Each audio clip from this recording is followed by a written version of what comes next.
This video is sponsored by Card Kingdom. Go to the link in the description below so they know that I sent you.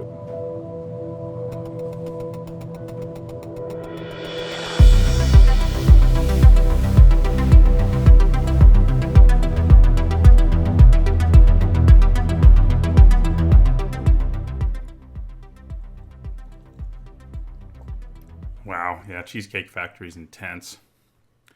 Unfortunately, in like the last 2 years, I've become lactose intolerant, which kind of sucks. So cheesecake is like one of the things that I have to like absolutely avoid because it's so dairy heavy. So I'll live vicariously through you, though. All right. Hello, Killer Tofu 666. Is that a Doug reference? All right, let's go ahead and jump in this draft. Before we start this traditional draft for Ravnica Allegiance on Magic Arena, I want to remind you, if you're watching this on YouTube, there is a link in the description below that will take you directly to Card Kingdom, a great website for basically everything you ever need for Magic. And if you use that link, they'll know I sent you. So if you want to go and buy some stuff at Card Kingdom, that's the way to do it. And if you're here on Twitch, same thing, except there's a logo up below where you're watching the video in one of the panels. So let's go ahead and jump into this draft. It's best of 3 if it's traditional. We're not playing ranked because unfortunately, you know, the newest formats aren't always ranked on Magic Arena for some reason or another. But yeah, let's go ahead and jump in and get this draft started. Ooh, well, it's easily Sphinx of Foresight. Oh, I need to start my... I always do this every time. Start the deck master here. Yeah, it's easily Sphinx of Foresight. You know, between being a great creature that scries, so it gives you great value in terms of its efficiency, and, you know, otherwise, it also can do something before the game starts that's pretty nice in terms of card selection. Like, you can keep some pretty mediocre hands if it's got this Sphinx in it, because Scry 3 is pretty huge. So, you know, for the purpose of discussion, what we would take here if it weren't for this bomb, probably Law Mage's Binding. Even though it's gold, it's an incredibly powerful removal spell in this format. It even shuts down Gate Colossus, one of the most feared things in this entire format, and there aren't a lot of removal spells that can say they just shut down Gate Colossus, but that's one of them. Clear the Stage is nice too, but I think it would be the Binding. And for us, it's Sphinx of Foresight. Okay, so... Code of Constraint is nice, but I think both of these gold cards are better. Both Aeromunculus and Savage Smash.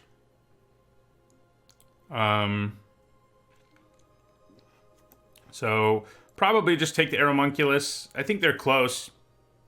Probably take the Aeromunculus because we already have one blue card, though. Like, sort of as a tiebreaker there. Yeah, I think that's what we're going to do. I think it's really just between these two cards. I don't think there's anything else in the pack that is on the same level as they are. Code of Constraint and like Gruul Beastmaster are down, and Slimebind too, and yeah. Ill-Gotten Inheritance can be good in the right deck, but I don't think it's good in all of them. So Aeromunculus it is. Okay, so Clamor Shaman's pretty nice to see here. I think it's enough better than Senate Griffin that I'm going to take it here. Over, you know, other stuff. It is red, and like blue-red's not really a deck in this format, obviously. There's no Is It, but could potentially splash it. I mean, we could just take something like Senate Griffin, which is not as good as Clamor Shaman, but probably more likely to make the cut based on where we are so far. But I think we'll take the Shaman here. Yeah, I like the Shaman enough to do that. Okay. So Archway Angel is nice. It requires you to get a little bit of setup going.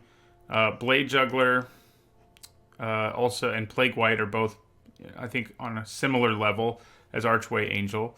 I'm kind of leaning towards the Angel here. We do have to start picking up gates for things to work out as best they can with the Archway Angel. But, I mean, I think that's okay. Oop, what just happened there? There we go. That was intense. I clicked on something I shouldn't have. I don't know if it showed up on your screen, but it showed up on mine. Okay. Yeah, so I think it's Archway Angel here. The blue cards here and the green cards here and the red cards here are all really underwhelming. So we're looking at black and white, and I think I like the Angel enough to take it. It also goes pretty well with the Sphinx of Foresight. Right, there's our buddy Gate Colossus. You know, these green cards are good, but I think we should take Gate Colossus. We'll already have 2 Gate Builder rounds, and we can start really, really wanting to get Gates. Gate Colossus is considerably better than Archway Angel. They're both nice Gate Builder rounds, but Gate Colossus is way better. So we're going to take him. Okay. So here we're looking at blue cards, I think. The red cards aren't very exciting. I think Skitteriel and Arrester's Admonition are both pretty nice. Which do I like more? I think I've been more impressed with Arrester's Admonition so far. I like, you know, interacting with your opponent is kind of important. Okay, so blue's not good here. Green here is pretty reasonable. We haven't really taken a green card in a while. We could also just take an Orzhov Guildgate. We do have 2 gate build-around guys already. So maybe that's the best move. You know, maybe we end up in Azorius, splashing, you know, whatever. You know, Titanic Brawl, Sylvan Brushstrider, Wrecking Beast are all reasonable green cards. So, you know, there's a chance that it's probably better to take one of them. I mean, yeah, I'm probably going to take the Brawl here. Okay. Well, I'm a pretty big fan of Rumbling Ruin. You know, that sort of pushes us further into red, potentially. Gravelhide Goblin's not bad either. Should we end up in Gruul, for example? You know, Prying Eyes is all right, but the red cards here are way, way better than anything else. I'm going to take the Ruin. All right, here I think I just take a Gateway Plaza. We'll play it no matter what. It's good for both our gate payoffs, and, you know, the other cards in this pack aren't that great. All right, so probably Slimebind here. You know, I think we're more interested in trying to play our blue cards than our green cards because of Sphinx of Foresight primarily, and Slimebind's a fine card. It's not incredible by any means, but it's fine. So yeah, Wrecking Beast or Growth Spiral.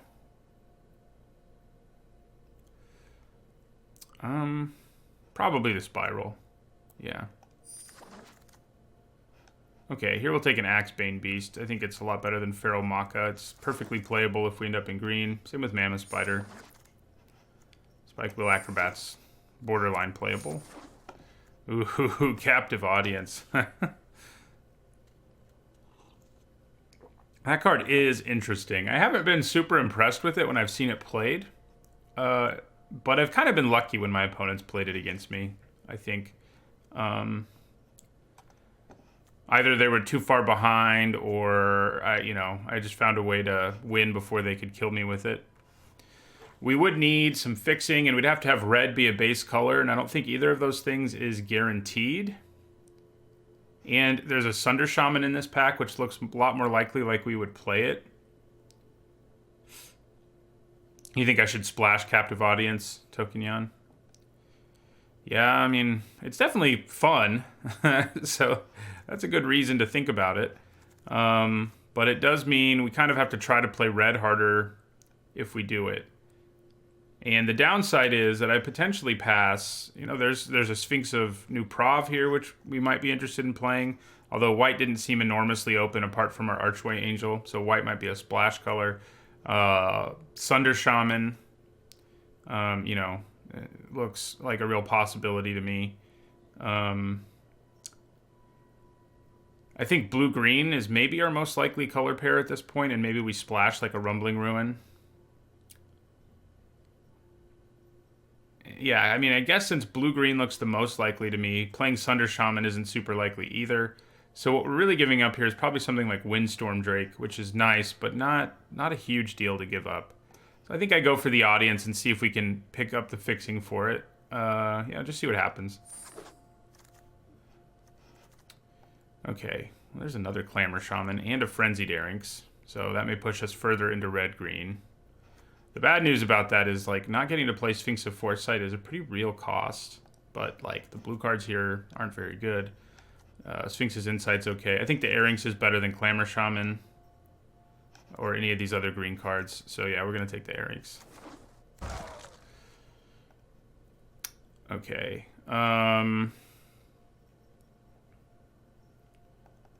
So, do we take another Gateway Plaza? I don't like having too many of them because they're so crappy early, but if we really want to play Captive Audience, it's going to be better than Gruul Guildgate is by a pretty wide margin for our deck. Like, you know, Gruul Guildgate is good. I mean, if we're red-green or if we end up in blue, it'll help us splash like our Rumbling Ruin or whatever.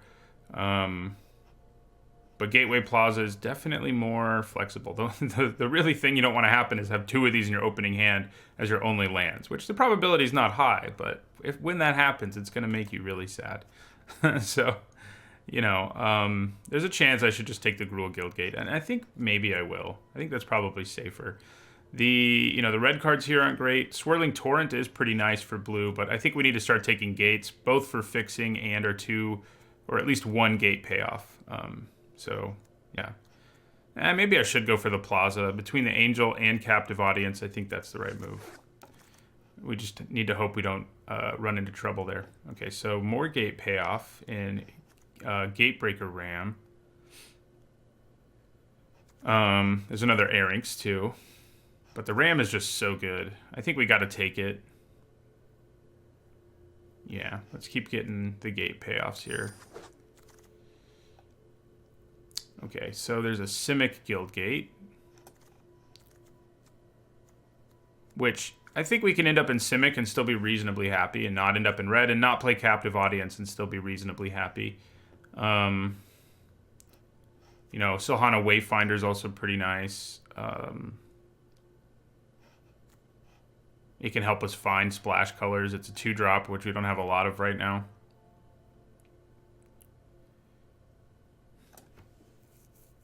Yeah. It's not exciting, though. I think I'm just going to go for the gate. I mean, we need gates. We need to prioritize them, potentially. Here's another Gruul Guildgate. Do we take it over a Clan Guildmage? Probably not.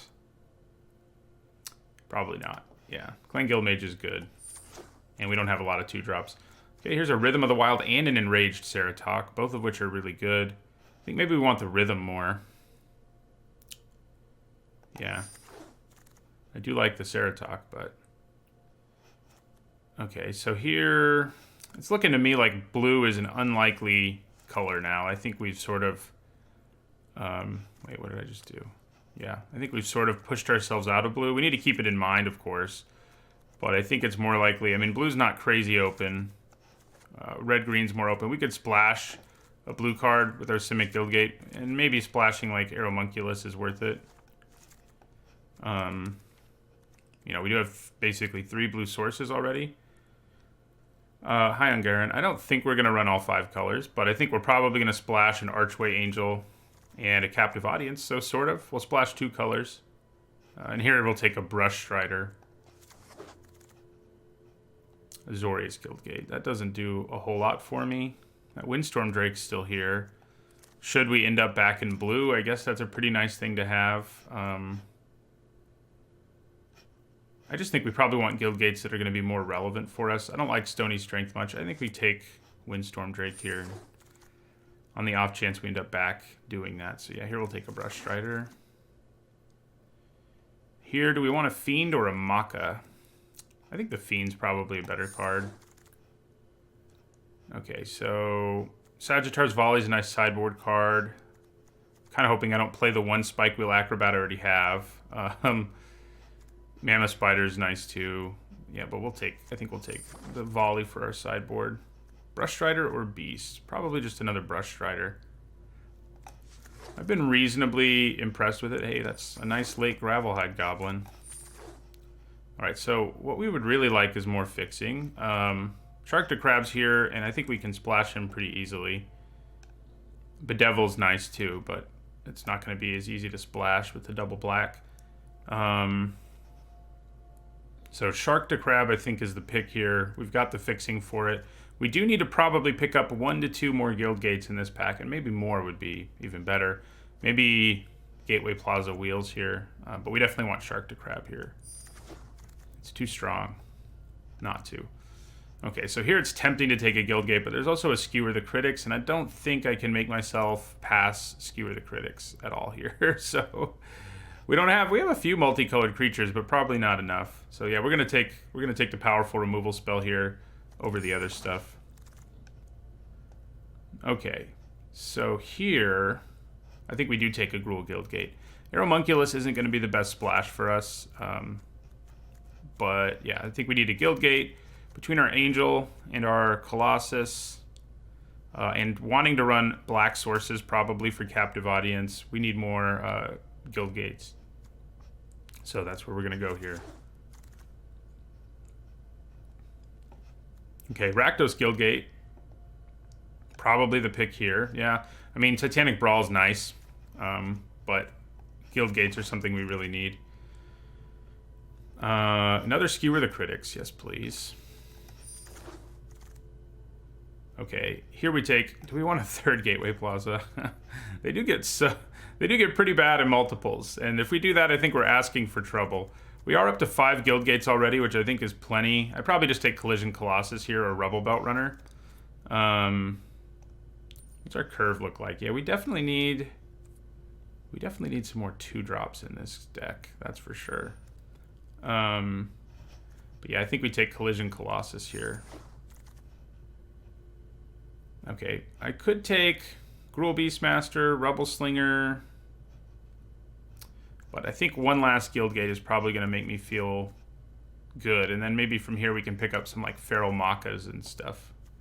Yeah, so we'll get that last Guildgate. There's another Rakdos one, and these aren't 2-drops, so maybe I should take another Guildgate. Yeah, let's do it. Okay, good. This is a 2-drop. We do take it over Gateway Plaza. We need the 2-drops pretty badly. We're hoping to pick up, even if they're mediocre, I think we need them more than we need Guildgates now. So yeah, we're going to take a Maka here too. Gore Clan Wrecker might make the cut, I suppose. Stony Strength. Gruul Locket. Alright. So we picked up a couple of... Hey, I'm finally starting to get gems from my drafts. Took a while. Alright, so in the end, our curve turned out kind of okay. We are going to have to run like a Feral Maka, which is not really what you want to be doing. We definitely don't want to run 2 planes, I can tell you that much. I think we're good with just 2 Gateway Plazas for Archway Angel.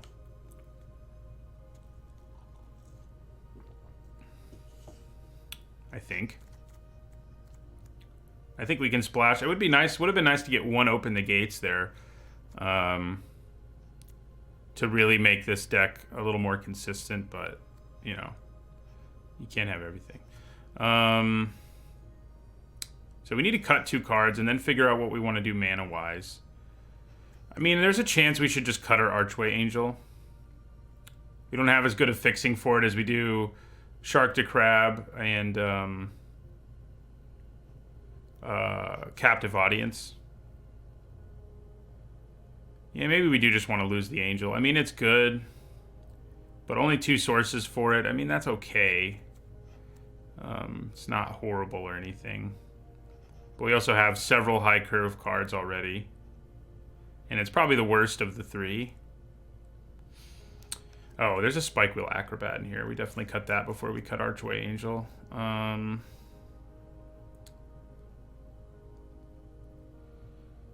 Yeah, and maybe we cut Axebane Beast too. How many creatures do we have if we do that? Oh yeah, we have lots. So I think cutting a random Axebane Beast is pretty reasonable. Right, so then we need to do lands. We need to get some lands here. So in terms of red sources, we already have 4, 5, 6, 7, 8, 9. In terms of green sources, we have 4, 5, 6, 7, 8, 9. So probably just going 10, 10 on our primary colors is probably good enough. Yeah, so we just add a mountain and a forest. 10, 11, 12, 13, 14, 15. Yeah, so that's 17 lands. All right, deck looks pretty fun. You know, splashing Captive Audience seems pretty wacky. We've got some good gate stuff going on, and that's always fun. And we are going to leave in our Angel in the end. I think that'll be fine. All right.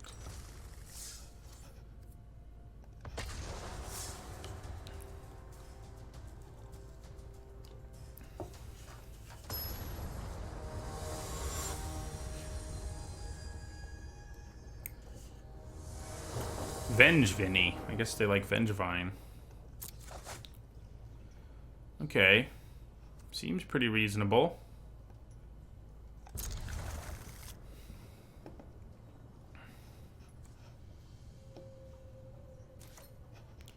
Alright, so we're going to do the Footlight Fiend on turn 1, and then turn 2 we're probably going to use Gateway Plaza. Play Gateway Plaza. Not actually get to use it. So yeah, Gateway Plaza.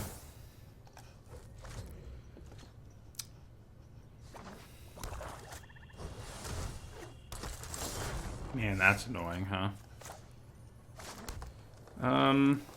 But I'd rather play. I mean, the Ram has a good chance of dying, but I think we still want to play it out there. Pressure our opponent right away. We're really only a 2-color deck that's splashing blue and splashing black. So I wouldn't say we're not even really a 4-color deck. Splashes don't really count, in my mind, at least. Man, hitting a land there would have been great because we could have played Shark to Crab really early. As is, that's all we're doing. So we can just block Burning Tree Vandal with Footlight Fiend to kill it, and that's a nice trade. You know, 3-mana creature for a 1-mana creature. Granted, they'll get to Rummage once, but that's okay.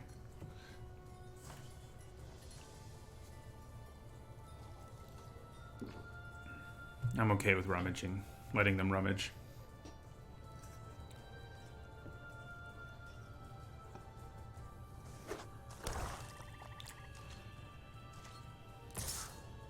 I'm also okay with taking 1 damage here. I guess I could double block it. No, that wouldn't go that well. They could kill both of these if they pump it. That's not good. Okay, well that's pretty interesting, actually. I think we go for the counter. May enable some stuff later. I think we just attack with our Brush Strider, actually.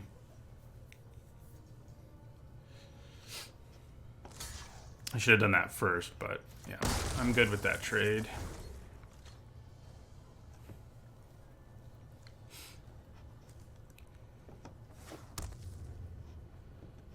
So yeah, we got Brawl.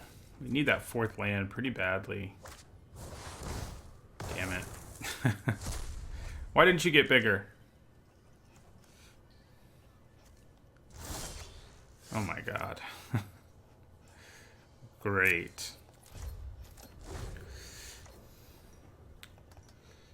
We're going to be in trouble here before too long because our opponent can... Okay. I definitely blocked the Burning Tree Vandal. Okay. Yeah.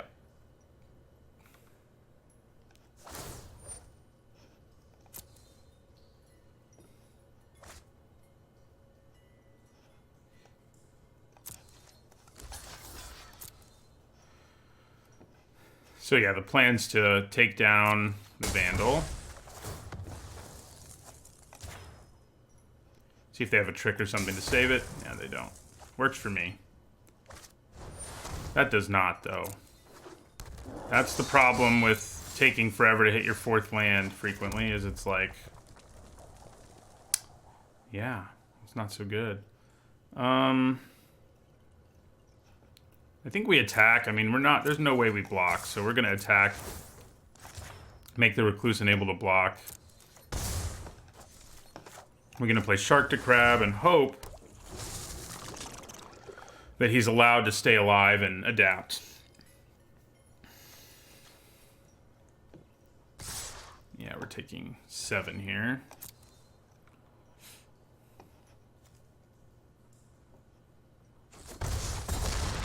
Ow.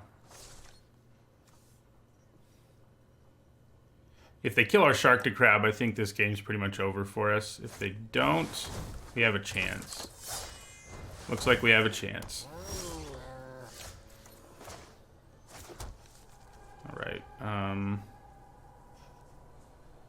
Okay.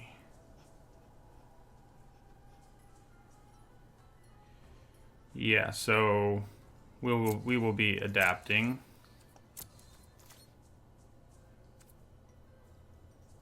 I'm gonna tap their guy down. There's no reason to do it now, actually.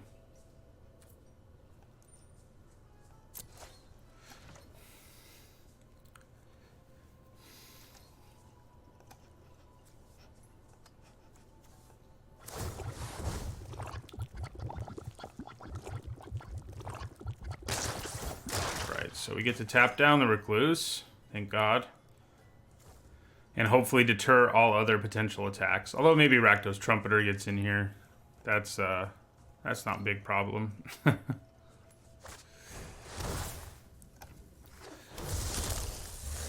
Okay, Archangels poised to do a little bit of work. All right, so I think we play Mammoth Spider here. And end our turn.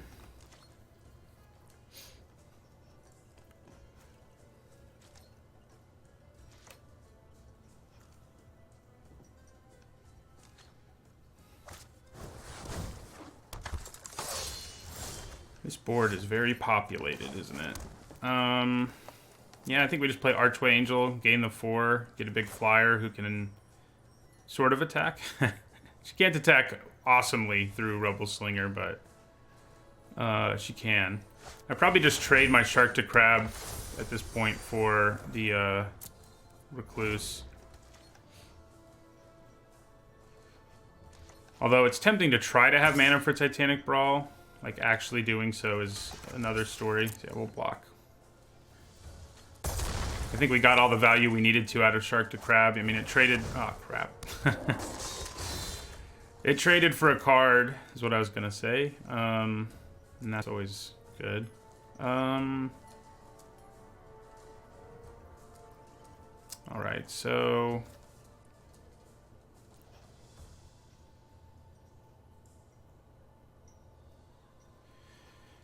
We're not too far away. We need one more land for Captive Audience, so that'd be nice. Let's see.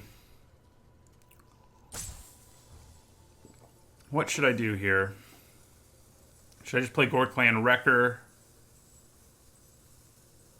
Plan on, like, double blocking the Recluse with a couple creatures? Yeah.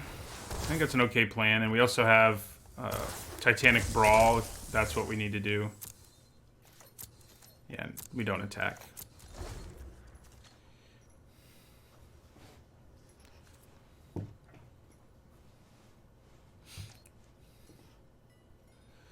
Alright, so...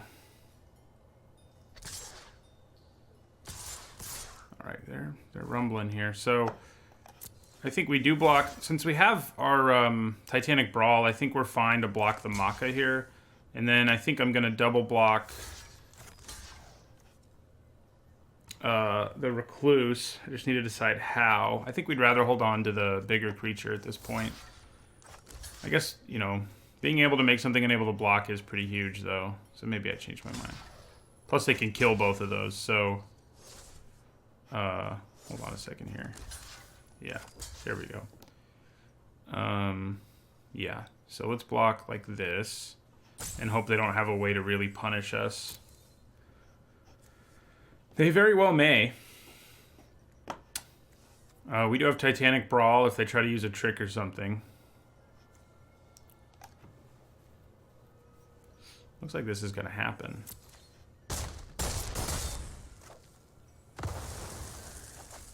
Looks like it happened. Ooh. All creatures get -2/-2, huh? Well, I think I'm going to kill one of your creatures before I let this happen.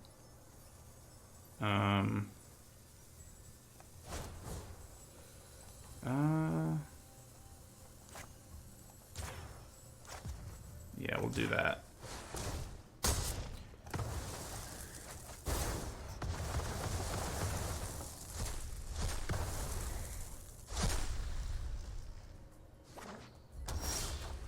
Alright, well, we've got the mana for this. I think we just go ahead and skewer...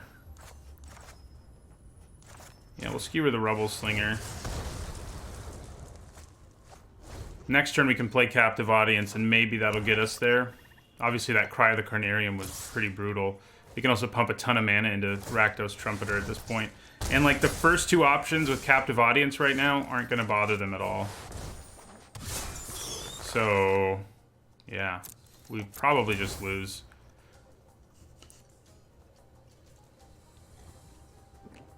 If you have no board state and you play Captive Audience, it's not so good. Not so good.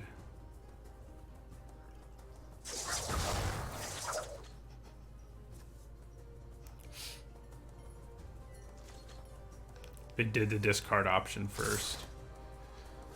So we need to draw something here, or we're in serious, serious danger. And even if we did draw something like we did, there's a chance we're still in serious danger. All they have to do is draw a land, and they can kill us with Rakdos Trumpeter. Yeah, or do that. All right. I mean, I guess we'll make them do it, but I don't see how they wouldn't. They're gonna go to 4 here and then kill me. They're not going to give me the zombies, so yeah. Yeah. Well, that didn't go so well. That Cry of the Carnarium was brutal.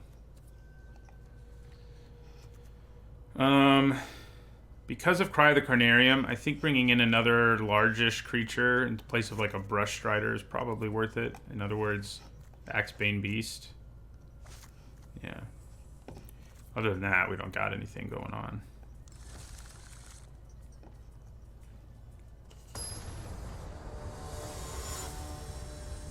Chat's pretty quiet today, huh?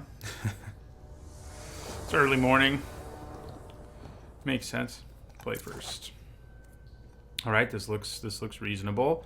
We got all our gate payoffs in one hand. That's a good way to try to win, especially if you already have 2 gates in your hand. So we don't have any early plays, but I think that's okay. I mean, we'll play a turn 3, 4/4 Vigilance Trample Gatebreaker Ram, so, you know, seems pretty good. Yeah, I mean, I think we want to do the Plaza while we can.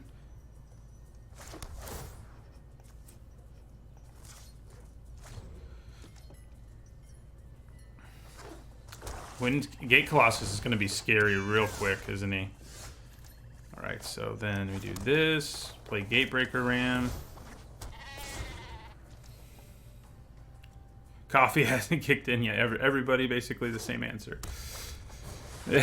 Yeah, I feel you. Mine hasn't really kicked in yet either. Okay. Obnoxious Grudian is real obnoxious here.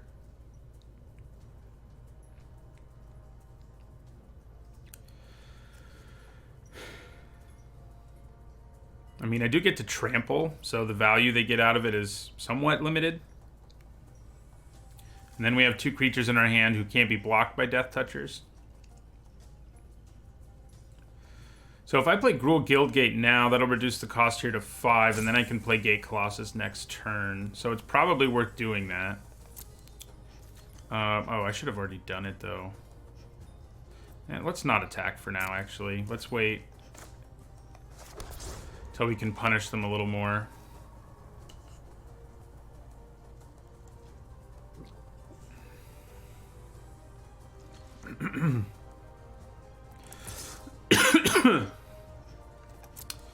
God, I hope I'm not getting sick. I kind of felt like I was when I got up this morning. So the flu is like crazy this year. Ooh. They're giving me a nice attack here, which, I mean, they have to double block my guy to kill him, so I'm down with it. I could have played Simic Guildgate and attacked, but I'm pretty okay with this option, especially because I then slam Gate Colossus. So we go, sup, Gate Colossus.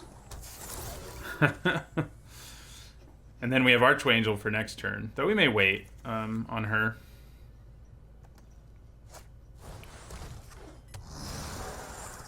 Yeah, none of those can block Gate Colossus, so we're in pretty good shape here. Alright, so... Kabam. And then I think... Yeah, I think we want to, this turn instead, play... Footlight Fiend... and Axebane Beast. Oh, I got a flu shot too. You can still catch it though, unfortunately, Von Henneberg. It's less likely and it's usually less severe, but you can still catch it. Alright, so they still don't have anything that can block our Colossus. And now we'll play our Flyer.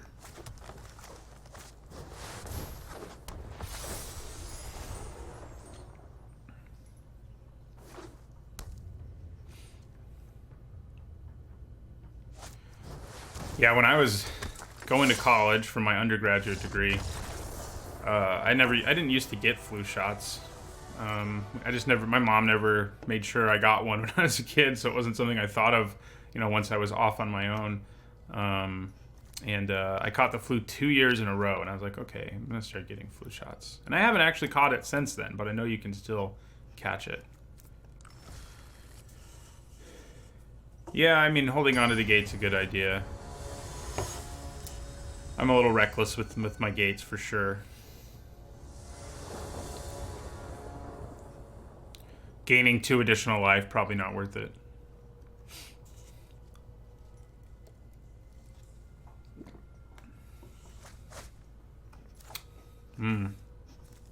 This hand's probably okay. I mean, if we had a third... I mean, we can already do a lot with 2 lands, and with 3 lands, we can really get going. And, if we can get Spectacle going, we don't even need 3rd land. But we probably want one at some point. The deck is mostly a Gruul deck, but it has a bunch of gate payoffs, too. Von Henneberg. Right. I'm glad they didn't get a fast start, because when we're the ones not on the play and we're like, throwing guild gates out there, it's not so good. Yeah, so they'll get to rummage right away.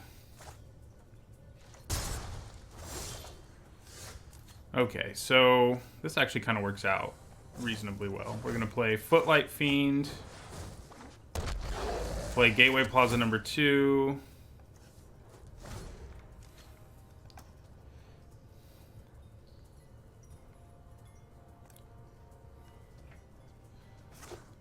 I mean, I definitely block Burning Tree Vandal here.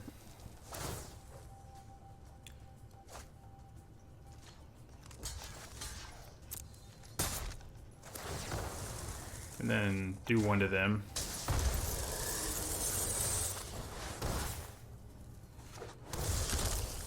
Alright. Probably just play Gatebreaker.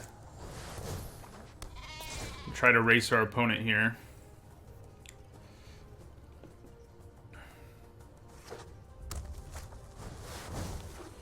Ugh. Oh, good. That's good.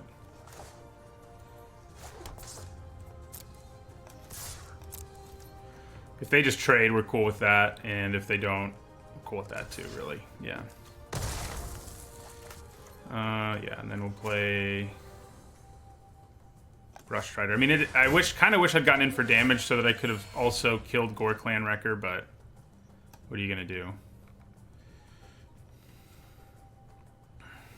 And we're also splashing black and blue, Von Henneberg. Splashing blue for Shark to Crab. Okay. I don't think I actually block here, mostly because I need to... If I can cast Bow Skewer the Critics for 1 mana, that would be pretty good. And black for Captive Audience. Okay, well... So much for that plan. I guess if I drew a land there, I could have still done both, but I didn't. I think I just play... I'd rather trade Feral Maka, actually. So I'm going to do that, and then skewer this.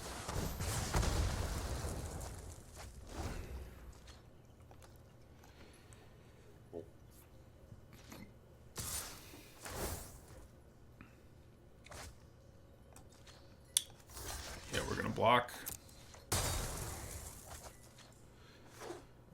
They got their black mana finally, unfortunately for us. Ooh. Okay. Time to be greedy. We're going to play Rhythm of the Wild.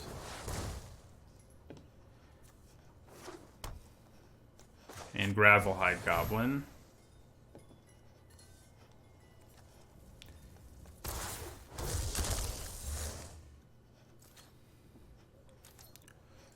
So... Aw, man. Okay. They're luckily pretty much out of gas. I don't know what they drew just now, but hopefully not something that's not a land. Alright, so we'll play Mammoth Spider here. Try to keep ourselves alive against this Goblin Onslaught. Looks like we're going to.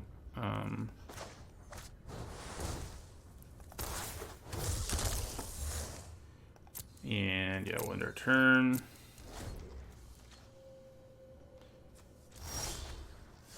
Okay. Well, we're not in a good situation. I think we just end our turn here. I mean, we're not in a bad one either, but we're at way lower life. So. Yeah, I know. It does seem kind of weird to have Cry of Contrition and, like, the Goblin token package here. Yeah, I mean, I could make a 4/4 and send it at them, but I don't think it's worth the risk of tapping down my creature, basically.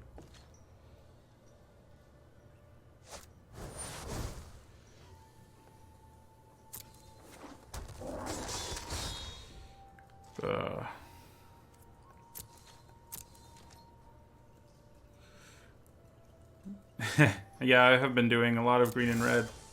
Crap. Crap. That's what I have to say about this situation.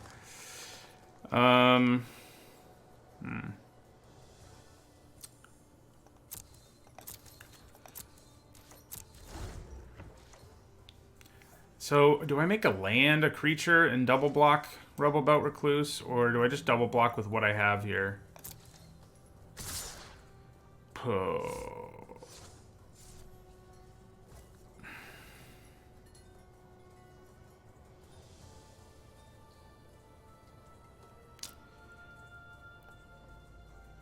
I think just double blocking with what I have is probably better.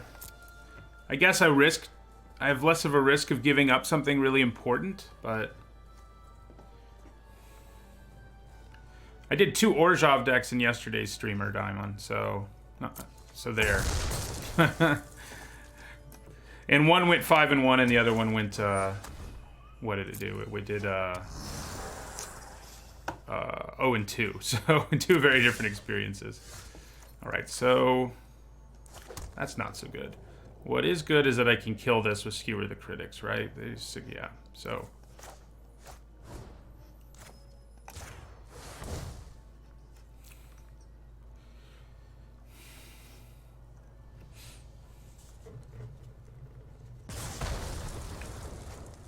But we really need to start drawing creatures. If we can, I mean, this is a game we win because we have Rhythm of the Wild, right? So in the long run, we're going to come out ahead, but if we can't... Oh, crap. I mean, we do still have the ability to make a land into a thing to block it, but... Okay, good. Thank you. That is what we needed. Gaining the life is actually pretty nice, too, right here. Someday we'll get to go on the offensive. I wouldn't mind drawing our Angel. She would be awesome right now. She would let us go on the offensive for sure. Okay, that's not good.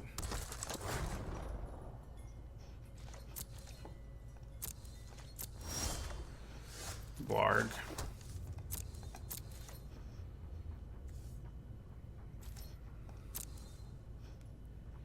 This is not good.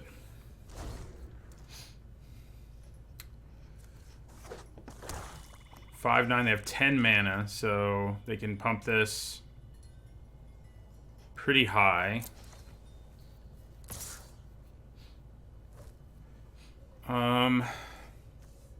They can get it to 5 power, right? So I think we're going to animate a land here. and double block with Brush Strider. Yeah.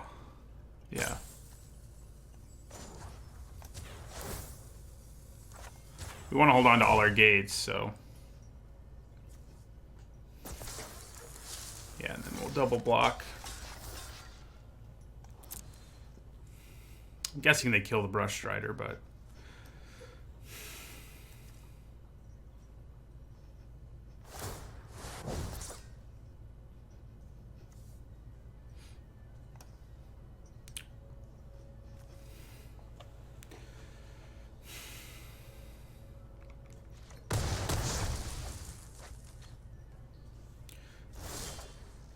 Yay, another creature.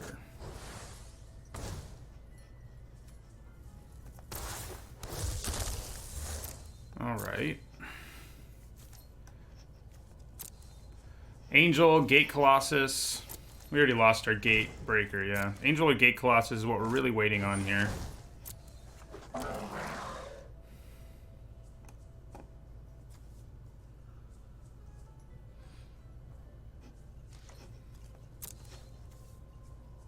The scary thing, like, we have this going for us, but our opponent has a really good mana sink. Like, the longer the game goes on, that thing is more and more of a problem. Okay. I'm just gonna go with 2 counters on this thing.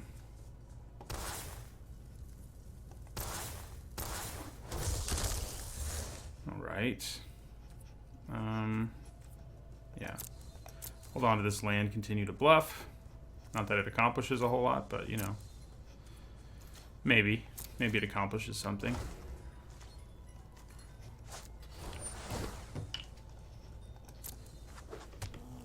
This is kind of weird. Like, both our decks are aggressive, and we're in this weird situation.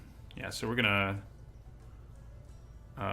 let's tap our mana ourselves, because I have a feeling it's gonna, like, mess me up here somehow or another by making me animate a guild gate, and we don't want to do that, so...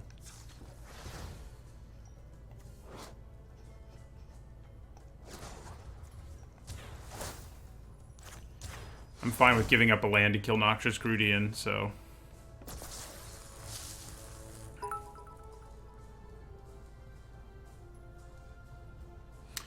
Thanks again, Sinister, for stopping by and for the bits, as you seem to do every weekend day, which is awesome. So, you know, I really appreciate that. So yeah, we'll block that. Lose a land. Have a good evening, or I guess good night, Sinister.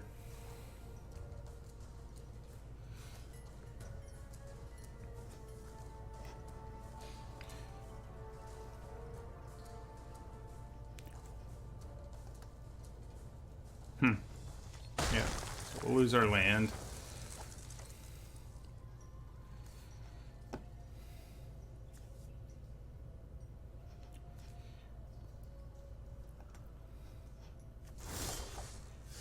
Oh boy.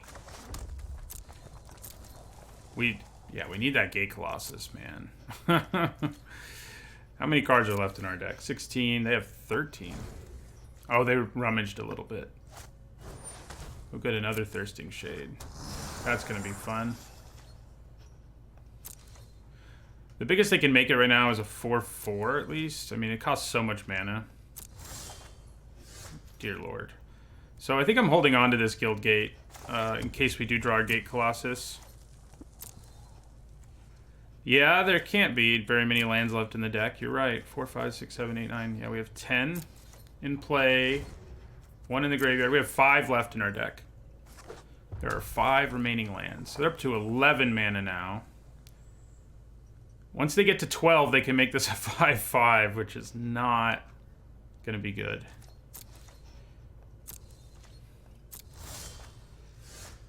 Okay, well, that does something at least. Helps us take down a Thirsting Shade, for example.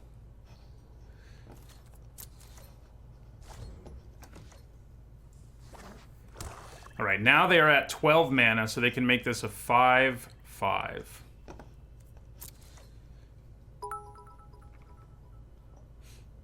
Thanks, Twilight Pony. Hopefully your bits make that happen. Still no attack from them.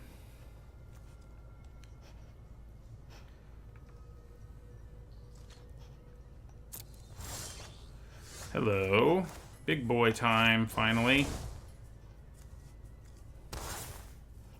We're gonna go +1/+1 counter, +1/+1 counter. Hello. And end our turn.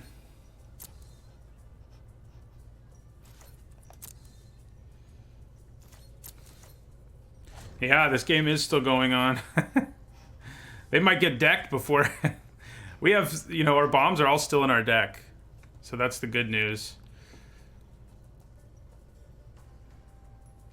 Who knows what's still in their deck, though.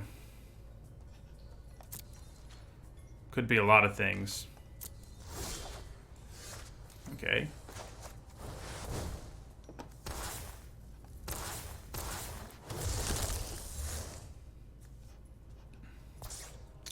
So, yeah, they have 12 mana that can make this a 5/5. So there's we could attack and plan on using Collision Colossus. I guess go on the aggro end here. Like, be really aggressive here. Maybe that's better to do with our Wrecker. No, yeah. Let's think here. Yeah. Oh, I just played the Wrecker. It's not an option. Lol. Yeah, let's attack with our Boar. See what happens here. I think if we can take down a Shade, it's worth it. Yeah, I guess I could wait. Looks like he's just taking 4, which works for me. Yeah, right now we could potentially make 2 creatures unable to block, and we have a Menace creature and the ability to pump our Airings. Captive Audience, Colossus, Angel. Yep, this is a draft. Jero Enchu.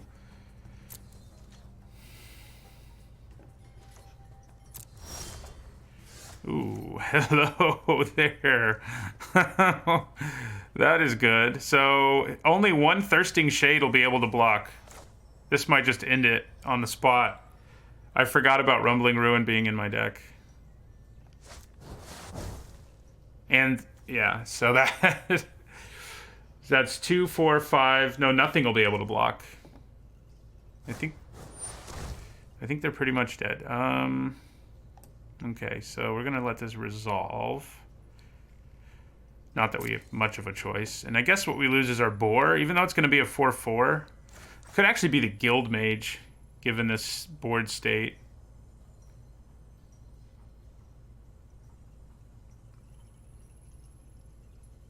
Now, if things go wrong, I'd rather hold on to I'd rather still have the Guild Mage, I guess. And things could go wrong, potentially. So we'll go with the Boar. We'll give the Rumbling Ruin haste, too.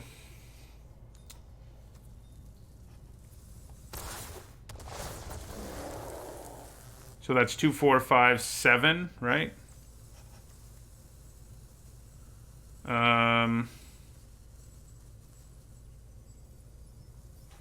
2, 4, 5. Yeah, so they can't block at all. We just win here.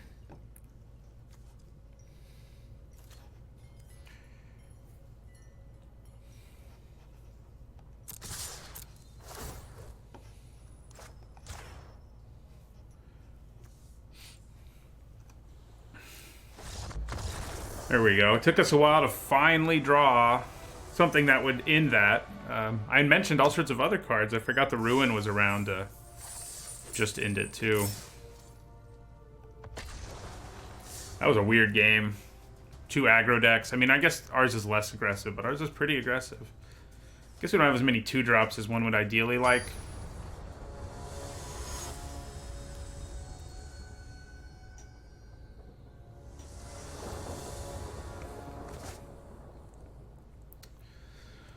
This is a mulligan, I think. We have 2 colors of mana that we really want to draw, and we only have 2 lands, so... Ouch.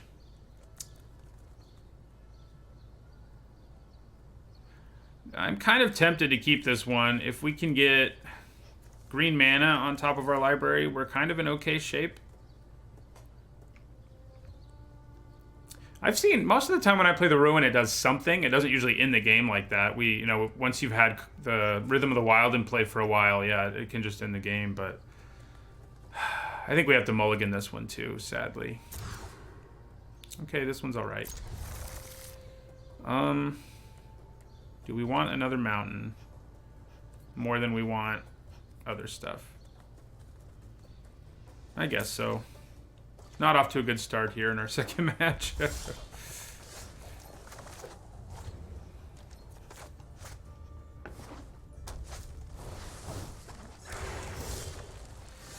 You know, stealing your opponent's Clamor Shaman is like the dream with Smelt Word Ignis. So we need to keep an eye out for that.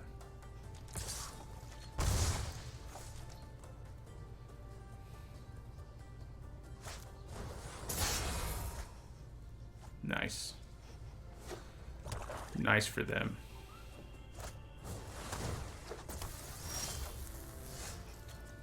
Okay. I'm gonna play the Gravelhide Goblin first. I want to trade with the Fireblade Artist if I can. And I'd rather do that with my Goblin than my Clamor Shaman. Now I really want to trade with Fireblade Artist.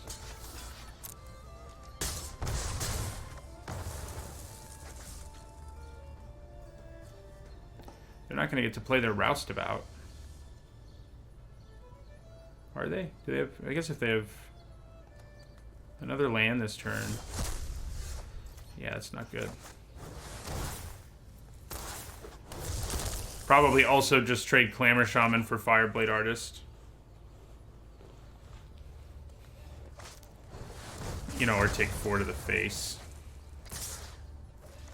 One or the other. Okay, well, we got the mana we want eventually, but we're also at 10 and about to be at 6. The Brush Strider will be nice potentially, but, you know, we're not where we want to be. Oh, God. Now we're really not. Ooh, that's actually pretty good here. So, I think we play Brush Strider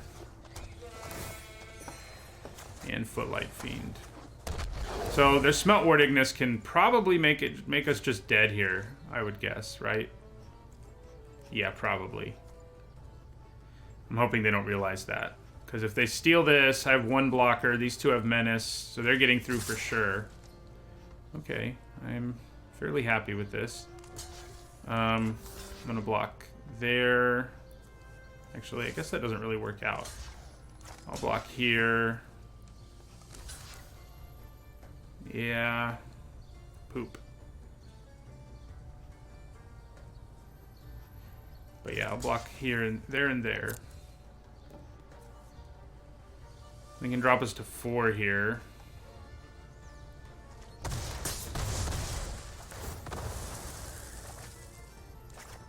Yeah, I'll do 1 to them. Yeah, we just had to deal with somebody playing Rakdos Trumpeters, and now we're doing it again.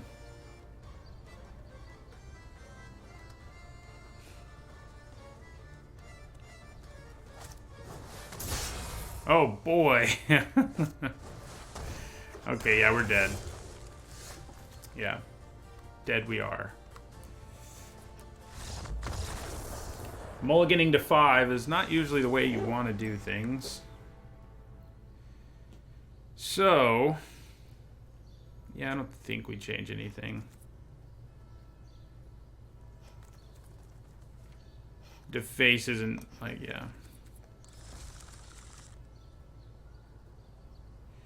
Sure, I can explain the economics. So bits, every bit is 1 cent. So 100 bits is $1, essentially. And you can buy those. Subs, if you subscribe normally, I think it's $5 and I get $2.50 of it. Twitch gets $2.50 of it. If you subscribe with Twitch Prime, I think I get all of it. It's also $5, but I get more of it if you use Twitch Prime. And yeah, I think that's pretty much it. Man, this hand is slow, but it looks like fun. It's a little dangerous. It's real dangerous, especially against an opponent this fast. Well, I first picked a Sphinx of Foresight, and then blue wasn't open enough. or diamond. I would have loved to run it. I tried my best to try to run it, but I couldn't. And the subs are a monthly thing. You can renew them or not renew them. It's up to you. Whereas the bits are like one-shot donations, essentially. So, let's see. Yeah, I really don't want to mulligan again, but their deck was so fast last game that we can't keep this hand. You know, we just can't. Okay, that's much better. This seems pretty good against them early, even though it didn't really pan out last time, but I think I probably just want to try to draw more lands. I think that's going to be better for us.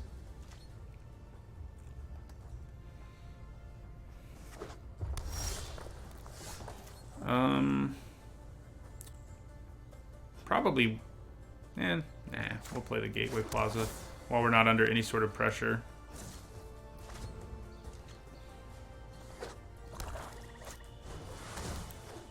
What's up, Fireblade Artist? Okay. So I think we play the Brush Strider here with the intention of trading.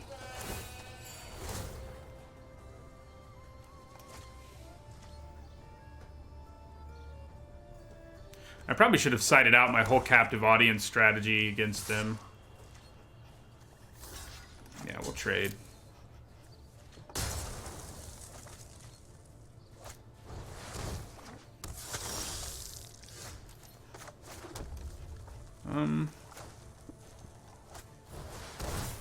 Yeah, we'll go with the counter.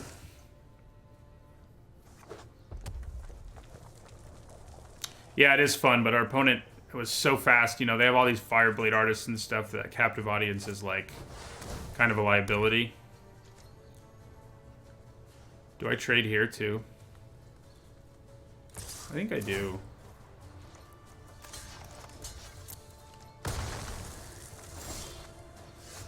Okay, that's pretty good. See, I mean, this is a good time to play Ill-Gotten Inheritance for our opponent, for sure.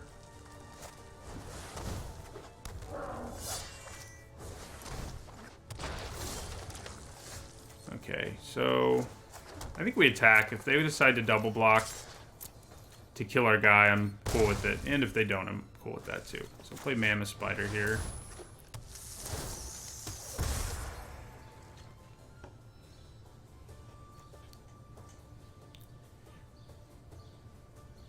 Right now, he's probably just a big vanilla creature, or Rumbling Ruin, but that can be pretty nice. I mean, a 6-mana 6/6 is pretty legit size-wise, and then on top of that, he has the potential to just end a game like he did in our first match.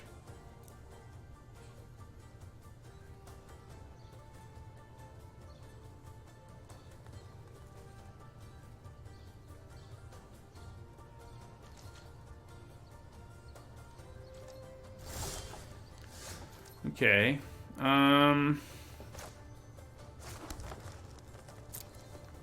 I think we attack with Gatebreaker here again.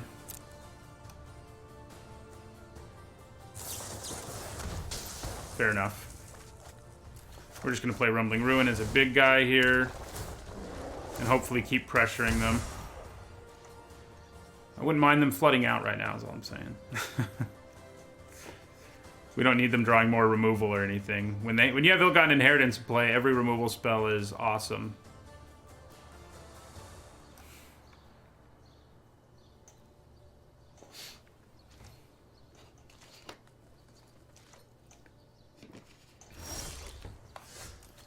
Okay, so we're going to attack with our Ruin.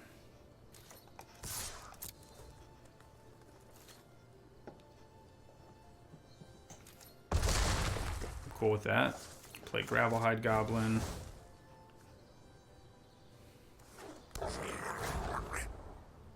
Two, four, five, six. Yeah, we'll hold on to this land for now. I guess if I draw another land, I would have been able to pump him twice.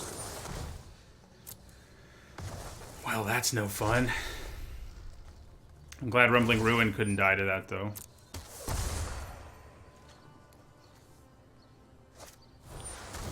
Man. Oh, yeah, we can pump him, actually.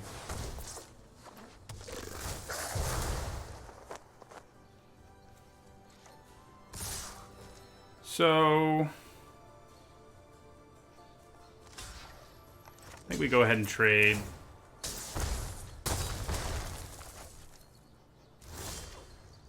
Crap. I mean, I think we go on the... We keep attacking here, but if we don't draw something else, this is a race we're going to lose. So, we got to draw some more creatures.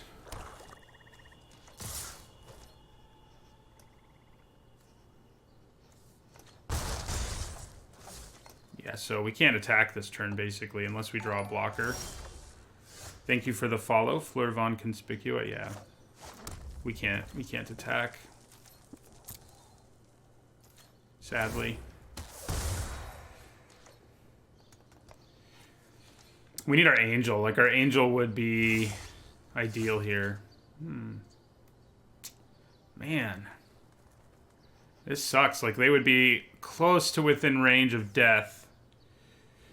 Yeah, I recognize your username from YouTube, I think. Unless that's not the name you use. But thanks for the follow and coming to see the stream.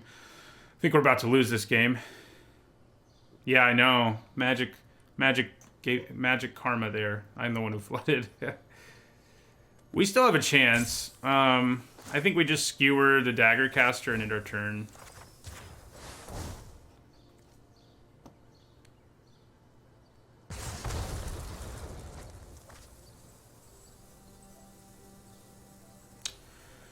Well, Fleur, I mean, I don't...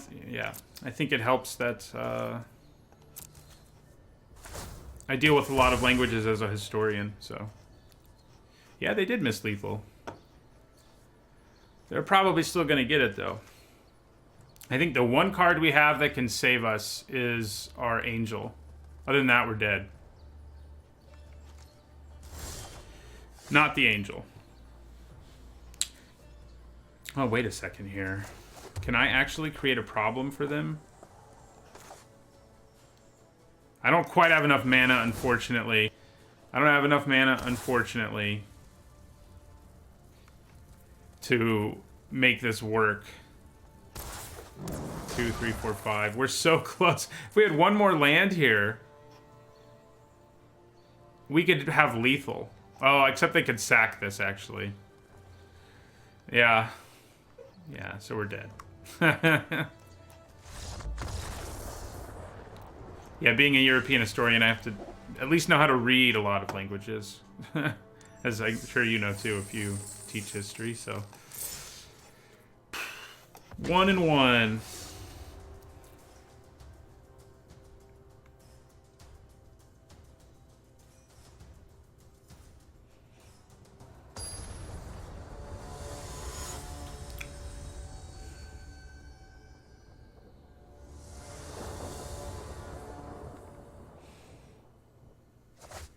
My specialization is medieval Europe.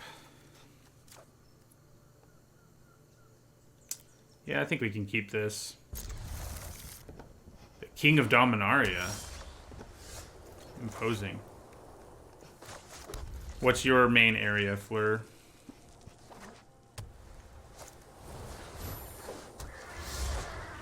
Uh-oh. We need that third land.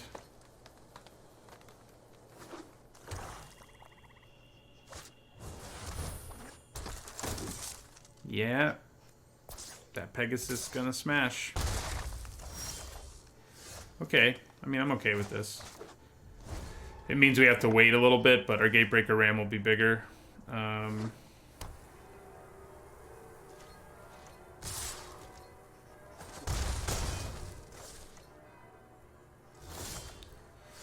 There's Captive Audience. I think we actually play the Brush Strider. Gaining the life and then trading with Hazda Officer seems pretty reasonable to try to get us where we want to go here.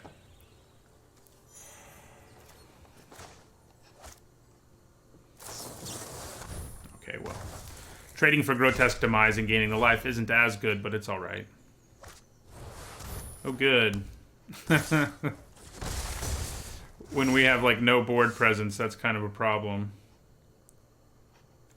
Alright, so I think that what I'm going to have to do here is skewer Hazda Officer.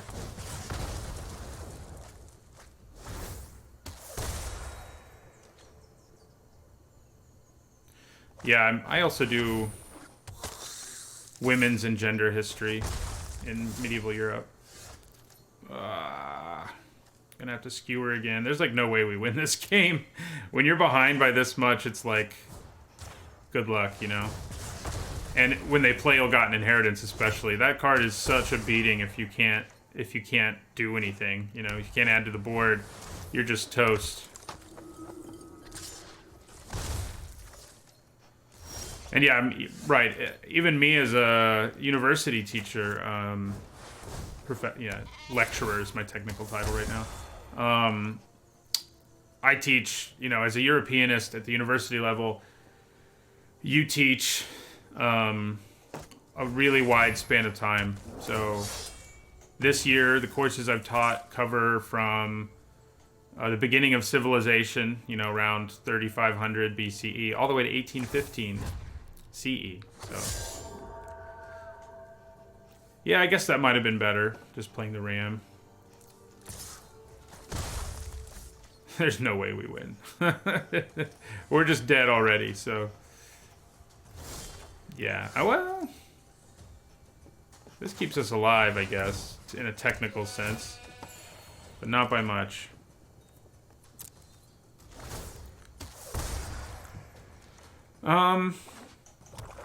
One of the early ideas I have for a history video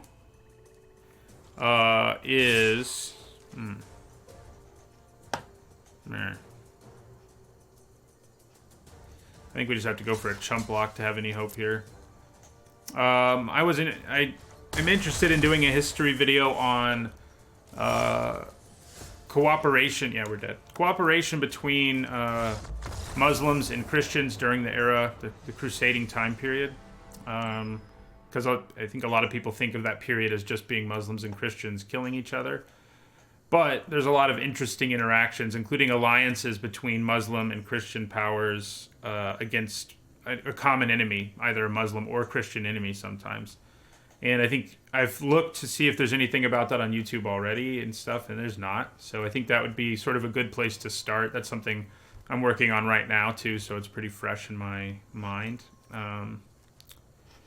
Yeah, so that would be an early one. Why did I choose European history? You know, it's a good question. I don't know. It interested me. I was a history major as an undergraduate, and I had to take all kinds of history classes. And medieval Europe is what interested me the most. So, yeah, I mean, Spain is an especially unique place. Things weren't quite as peachy over in the Crusader kingdoms between Muslims and Christians as they are in Spain, but they're pretty good. Yeah, this is a keep.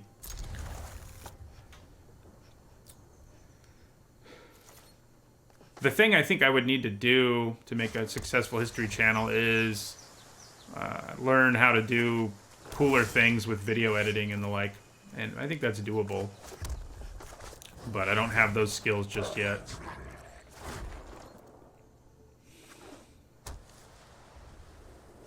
Yep, that is true, Shadow Cloak.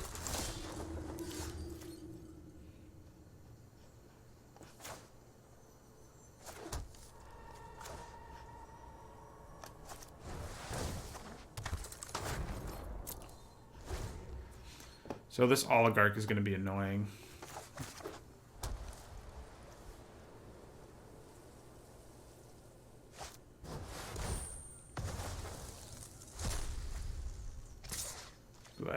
Do I just trade?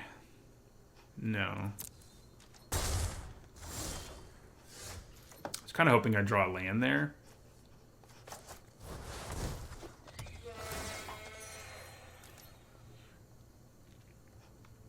I've actually never really gotten into history video games, shockingly. I have been sort of interested in looking into it as well.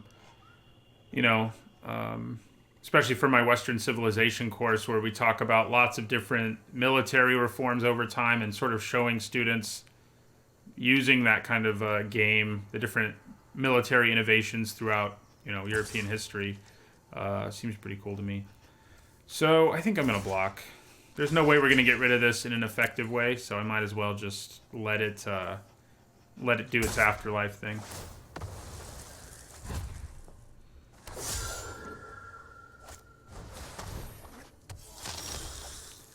Okay. So I think we just play Shark to Crab here.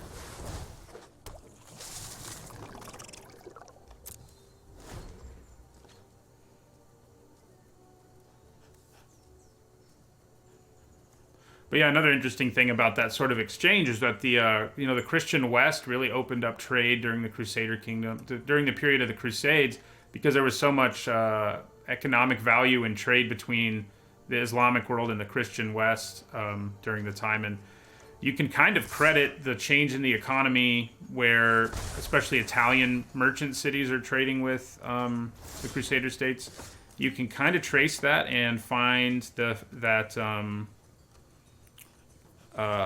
the Renaissance might not have happened if it weren't for Muslim-Christian interaction either. So I think I attack with Shark to Crab here, and then maybe skewer critics.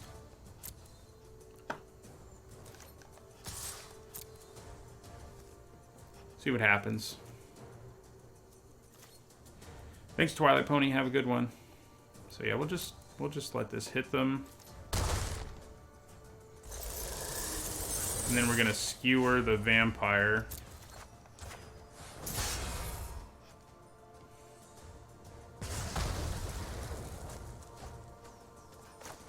Yeah, I mean, even after the Crusades ended, in 1291, the Christians lose the last city they can control in the Holy Land.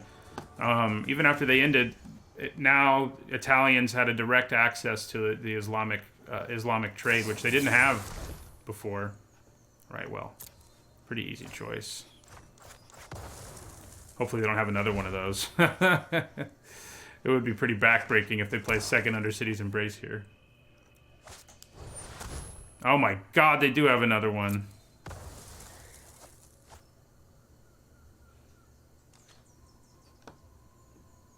Yeah, that's true too. The Ottomans capturing Constantinople in 1453 and making the trade routes a lot more difficult were a big motivator in people trying to find different ways to get different places. I'm so annoyed they had 2 Undercity's Embraces. It's not cool.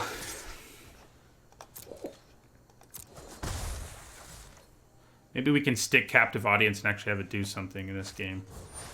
I haven't really had that happen yet. Do you think they sack their token? They do. Alright.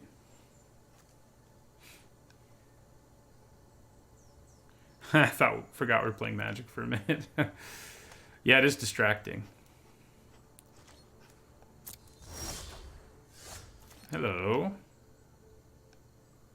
What's up? Maybe you have another Undercity Embrace.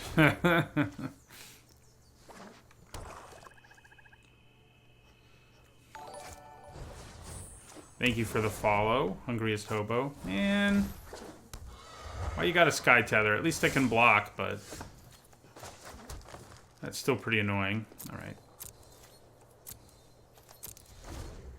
Especially because, like, this is another way to kind of shut down Gate Colossus.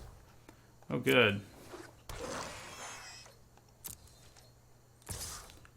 Yeah, I don't know a ton about Japanese history, to be honest.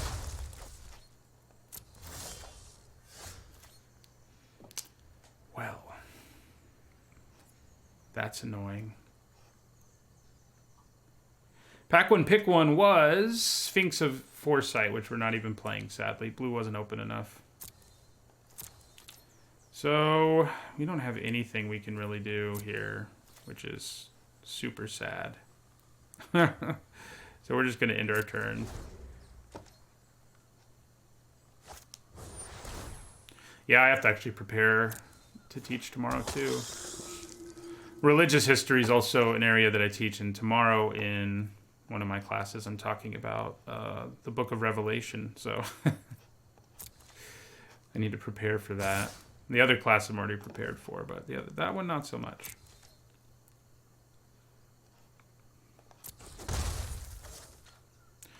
Yeah, I mean, I don't remember when we took the captive audience, but it seemed like the right thing to do. Of course, right now we're really struggling to find any way to make use of it at all.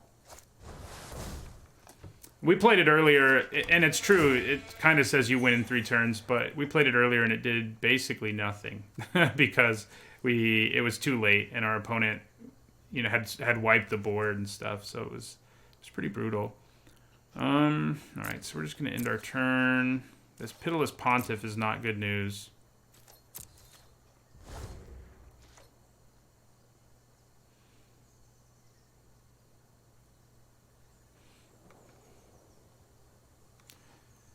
Yeah, except if they have final payment. 3 turns is a long time, too. Like, you need to be at parity, and, you know, not like a shaky parity either. Like, a good, nice place to be, or you're just dead, you know. Even 3 turns is a long time. Man, we are struggling mightily to find that 7th land.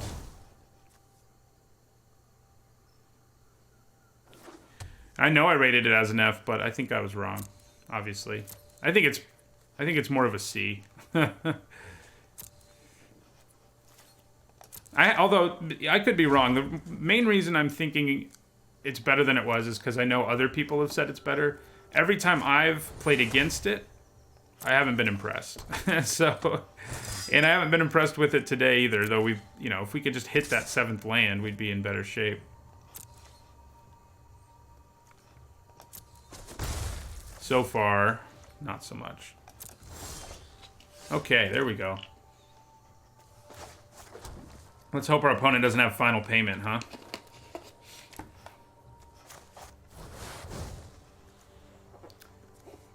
In this particular case, even if we get all 3 of these, I don't necessarily think it says you win the game.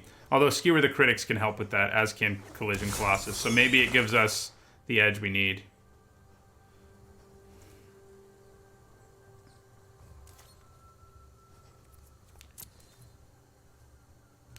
I only need to get in 1 damage, basically, for them to die by the time they pick, you know, the 3rd option or whatever here, so...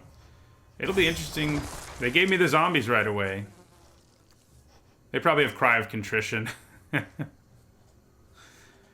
Just boom, Cry of Contrition. That would be savage here, because I'd lose everything but my Colossus.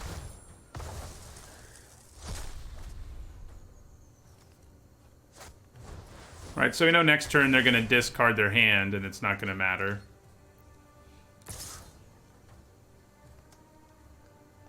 Yeah, Cry of the Canarium. That's what I was worried about, but it didn't happen, luckily for us. So we've got 5 attackers. So theoretically, we could try to get in for damage here, but it's not a good idea. So here they're going to go down to... Yeah, they're going to discard their hand, which won't matter. Then next turn they'll go to 4, which is where we're going to have a real chance to kill them. I think. Ooh. So if they attack with their Pegasus here, I think I killed... Oh, no, this can double block, can't it? I should still be able to kill them because of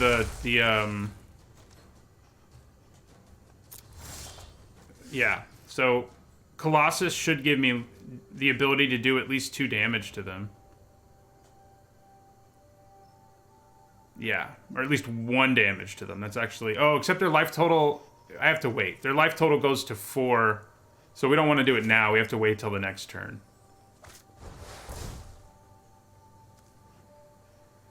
We're just going to go with 2 counters here. Gives us more power here at the end.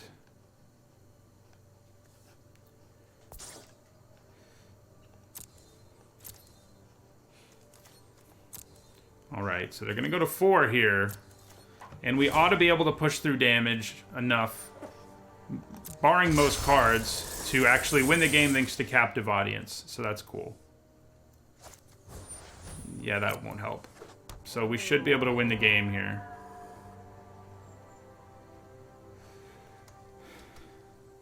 You think they'll attack with everything or something crazy here? Is that the only way they have a chance? No. So they've got 5 blockers. This has trample, though, and we'll give whatever we pump with collision trample. So we're just going to attack with everything here. They don't have any way to gain life. And yeah, Avery the Tiger.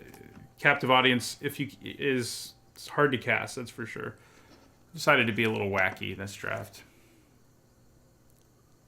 Yeah, so 6 attackers, and they have 5 blockers. One of them can block multiple things, but I don't think it'll matter.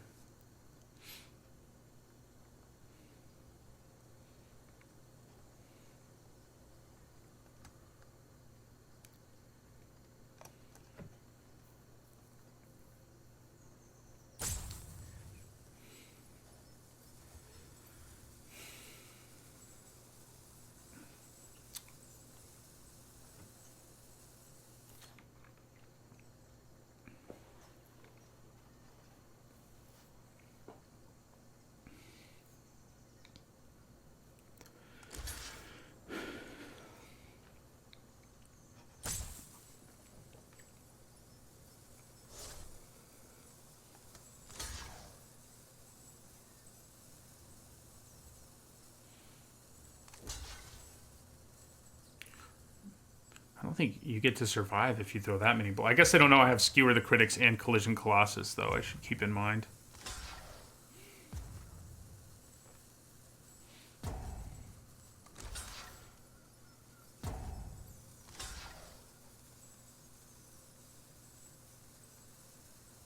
So this one's getting through.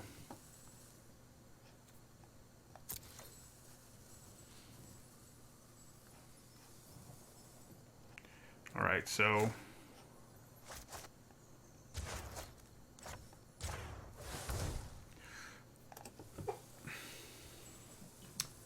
looks like we won a game with Collision Colossus. Shockingly. I mean, not Collision Colossus. That's not that shocking. With Captive Audience.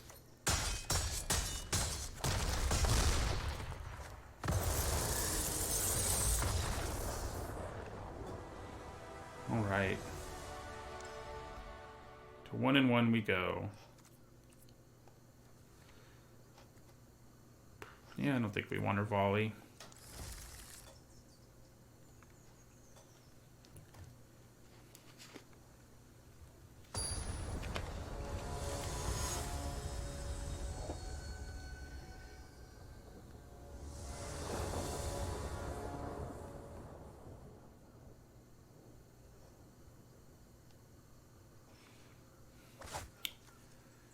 This looks all right.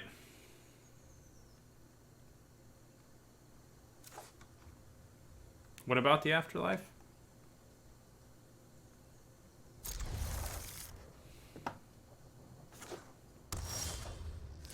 Well, there's Captive Audience again. You don't really want to be seeing it early, but what are we gonna do? Good morning, Mad Pretty. So I think we want to play a tap land here so we can get Rhythm of the Wild down super early. In other words, on turn 3. Oh, yeah, maybe I should have sided in the volley. Yeah, they have like Concordia Pegasi and yeah.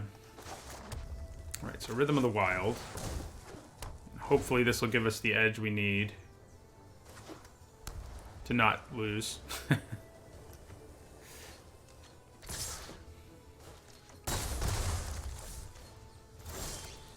Okay, so I think we play Brush Strider here.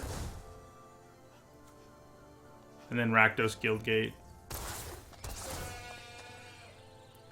Can't die to Grotesque Demise.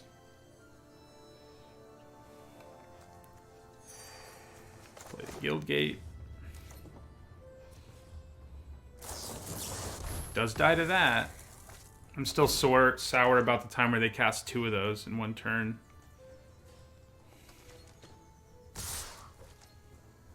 Footlight Fiend's gonna be okay on this board, definitely. Yeah, I mean, I can use it to kill the token and like chump block and kill the token, which isn't too bad. If I draw a 5th land, I think I just play Mammoth Spider. We do draw a 5th land, but it comes into play tap, so we're only... Oh, oh, we could play Gate Colossus.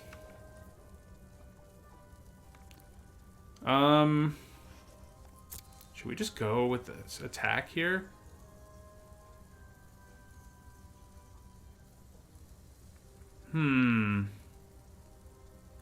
No. I think we want to make him bigger.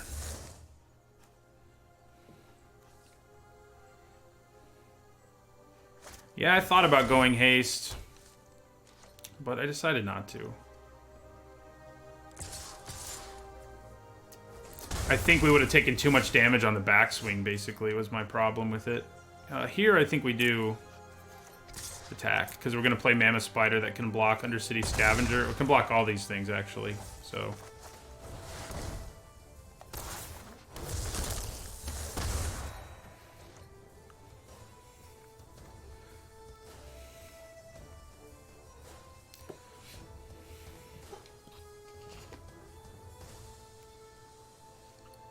I'm cool with that one too, Avery the Tiger. That's, if you bring back Dominaria, that's the one I'm not going to complain about, you know, from the last couple years, that I'm like happy to play constantly. Last time it was on here, I played it a decent amount.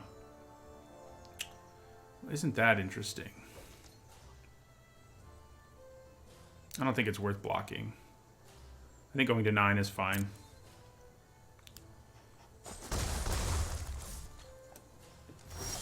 Okay. Alright, so... Yeah, Rhythm of the Wild is super powerful if you play it early.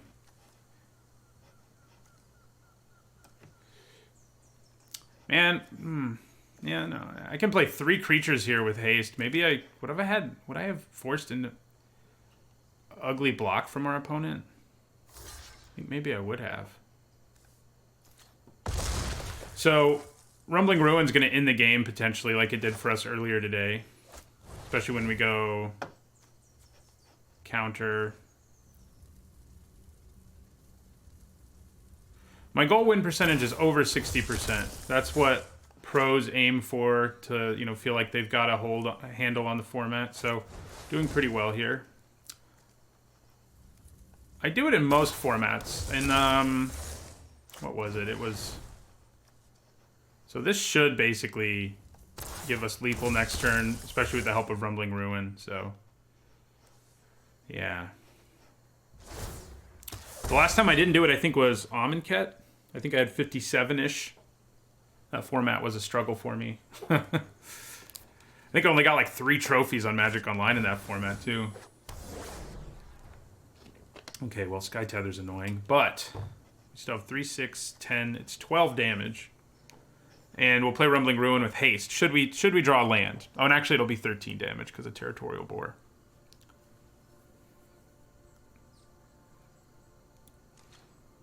I did get to play it. It won me my last game, Marpoletti.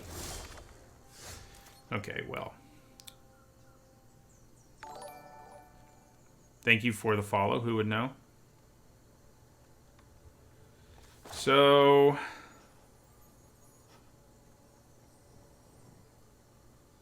Yeah, so we're going to play Sylvan Brush Strider here, and I think we're going to give it haste.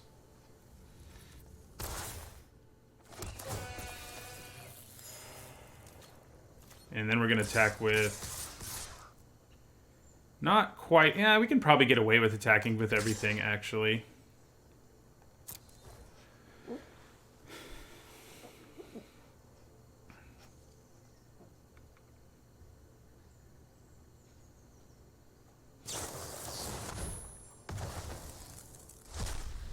So this is 4, 7, 10. This is only 12 damage. They could take it all. Probably don't want to, but they could.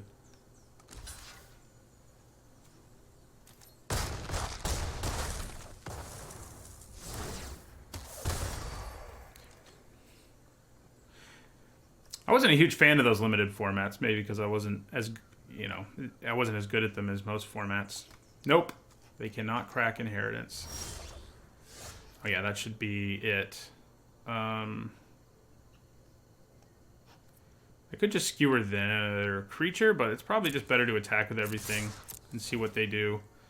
It's hard to imagine them surviving this. Yeah, we don't even need to skewer. We had, you know, 2 game-ending cards in our hand, but we didn't need them, so.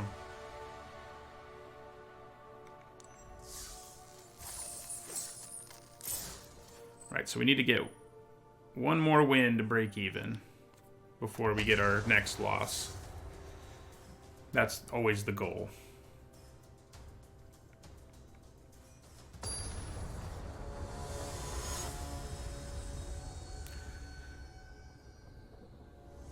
Yeah, Rhythm of the Wild has won us a couple games on comebacks where we were just able to eventually overpower our opponent because of all the extra value.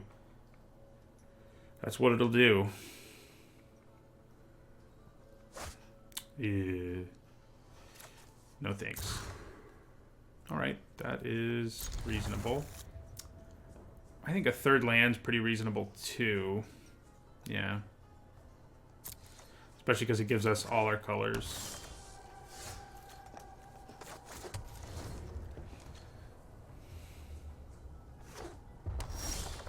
Right, I think we want to play Gateway Plaza here.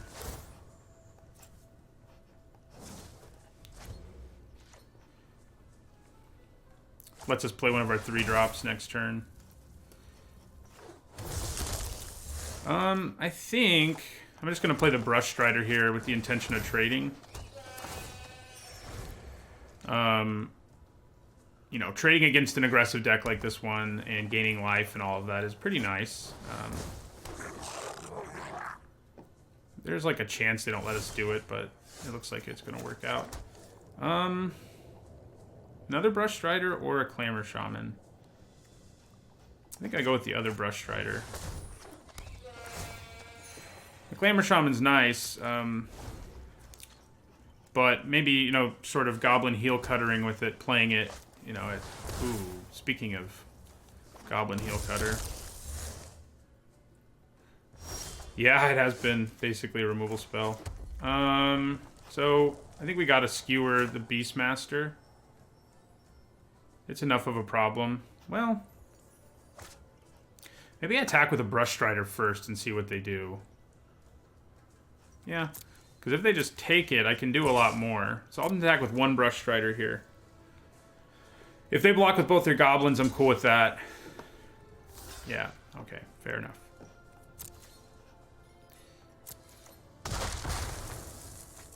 Alright, and so now we're going to skewer.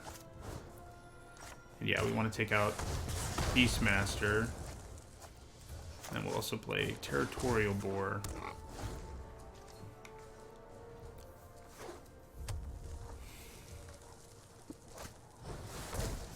More goblins.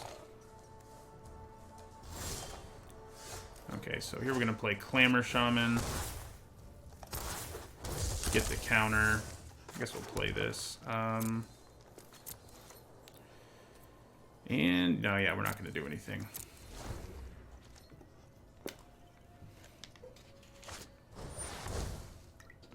Oh, good. Good. That's what I was hoping for.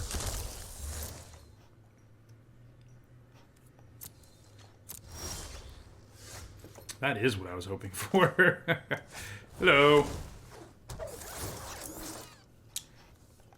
And I can actually, like, attack now, too.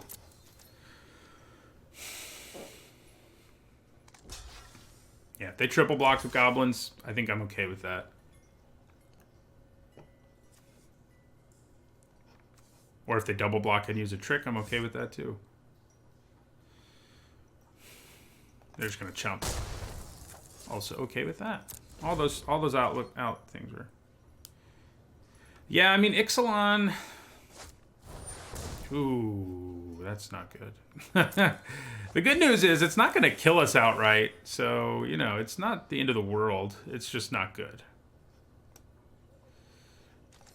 You know. If active, you know, when active treason can just straight up kill you is when it's a problem. When it's really a problem. It's not going to do it here.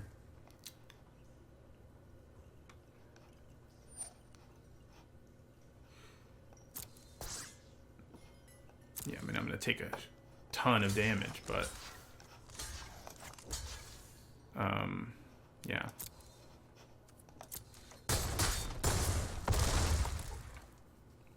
But we also kill a couple of their creatures and then get back our Gate Colossus, so it is not the end of the world.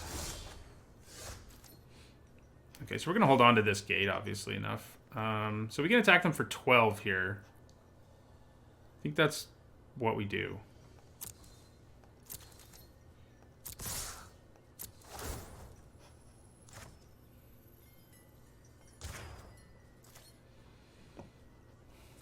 You think they have another act of treason?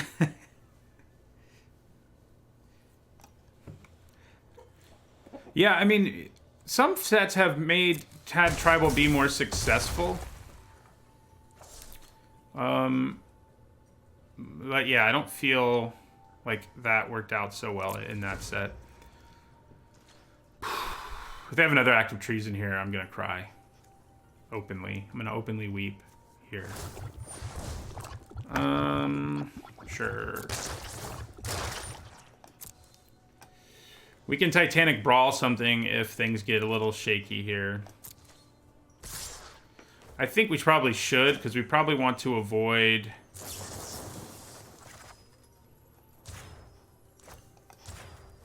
I think we want to avoid the potential to die to, like, Skewer the Critics or something.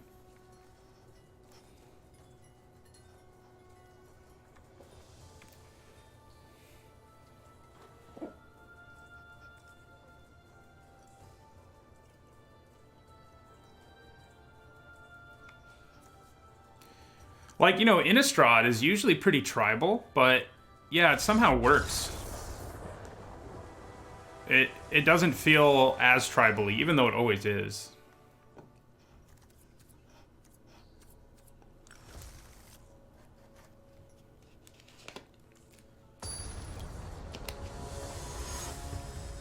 And I think they tried something cool with Ixalan where pirates and dinosaurs both were like a 3-color tribe, and then you had the two-color tribes. 3 2-color tribes? Wow, that hand's bad. Right, reasonable. Yeah, I think we want to draw Shark to Crab. I mean, we got the colored mana for him, so...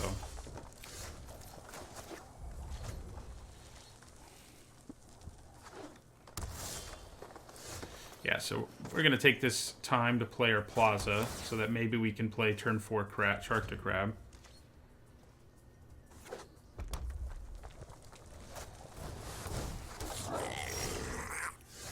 Okay.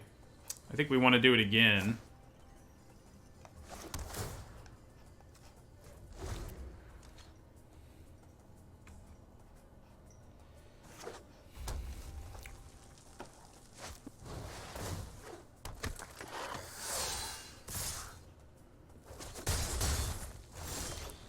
Okay, so yeah, we'll play our Shark to Crab.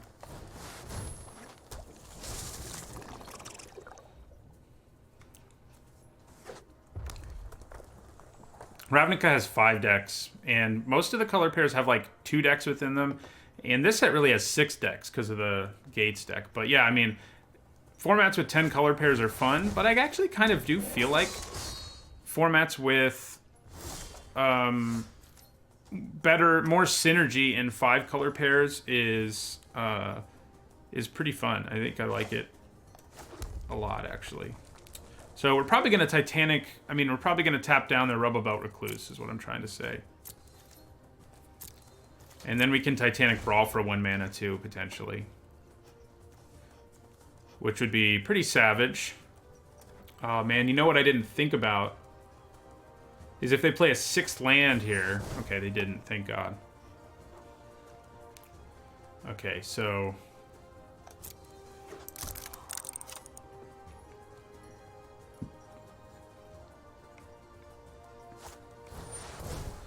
Really?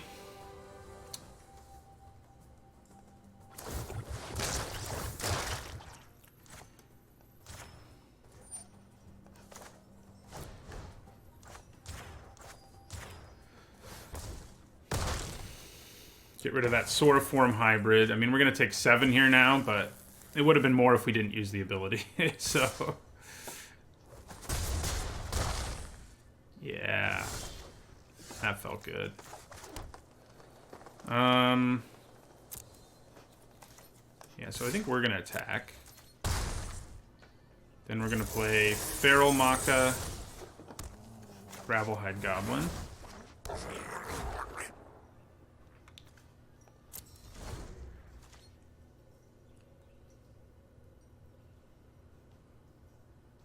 Almost every format does have 10 color pairs that are viable, you know. It's, Ravnica is sort of the outlier. So, we can make them unable to block. Thank you for the follow, Jirazi, with all their 1/1s in the pretty near future. Problem is, Rubblebelt Recluse is about to be able to come on over. Alright, so I think I block one of these. If they want to use Kindled Fury or something, go for it, you know? I'm less okay with that because of the damage we have to take, but, you know, okay. Alright, so we're going to play Rumbling Ruin here. Which does make it so these can't attack, but man. Can't block, I mean. I think we're pretty much dead this game. I think they're going to go too wide. Yeah, Dominaria had 10 color pairs and was a great format. It was a great, great format.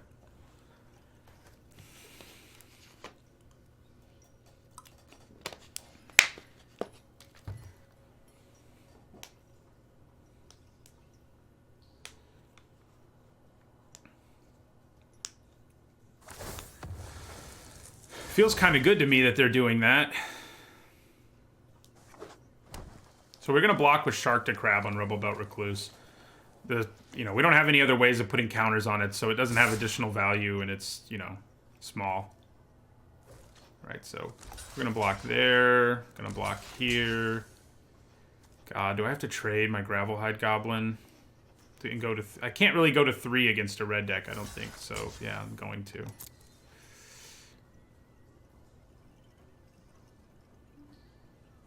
The life gain matters decks are usually pretty fun, and yeah, the one in M19 was pretty good. Okay. We go to 4. Captive Audience. What are you gonna do here, Captive Audience? I don't know that you do enough. But it's probably more likely to help than Skewer the Critics, so.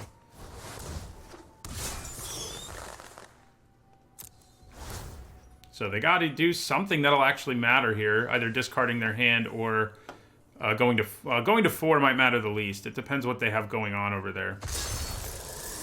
Yeah, so they may just be able to kill me here, right? They just have to do 4 to me, and they can get in for 3 already. So, all right.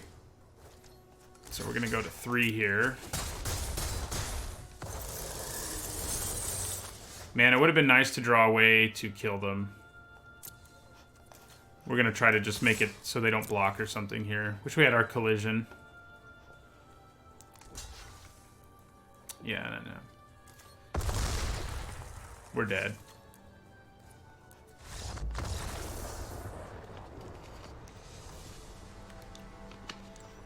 Yeah, Cosmotronic Wave would have been beautiful there, it's for sure. Man, all those 1/1s. Pretty annoying.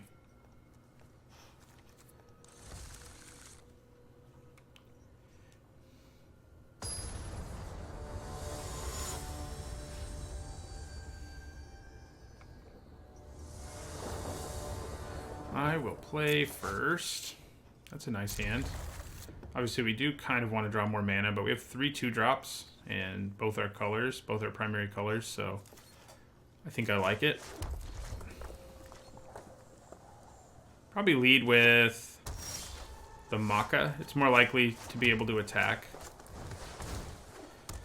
Yeah, if we can go 2-drop, 2-drop, Frenzied Airings, I think we're in good shape here. Nope, looks like we're going to be able to do it.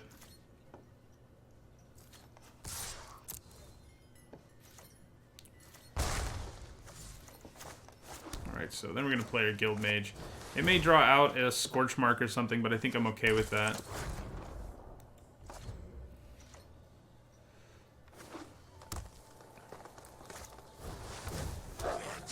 these Goblin Gatherings.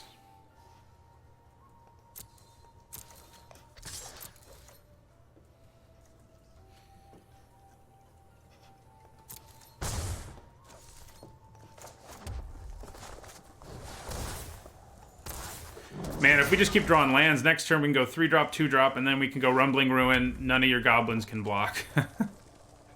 Let's hope we do that, because that would be really awesome. Yeah, they got the goblin army going over there, that's for sure.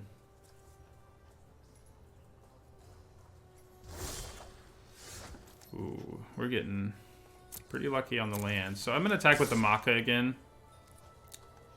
If they want to trade 2 goblins for it, that's cool. And if they just want to take 2, that probably is even cooler for us, but... Okay.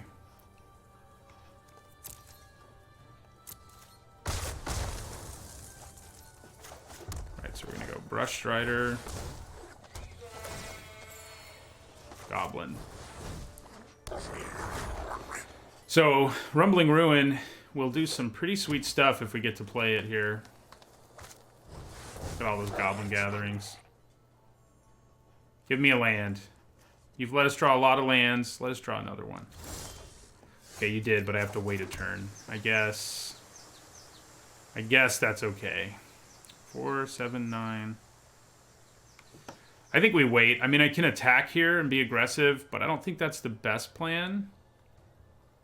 I think just playing Rumbling Ruin is going to be our best plan next turn. None of these will be able to block, and we can't quite kill them. We can't quite do lethal. But we can get pretty close. I could attack with a land, but if they decided to quadruple block the land, I don't think that would be good news for us. I could attack with Gravelhide, but I think we hold off. I think we just want to play Rumbling Ruin this turn, next turn, and go to town.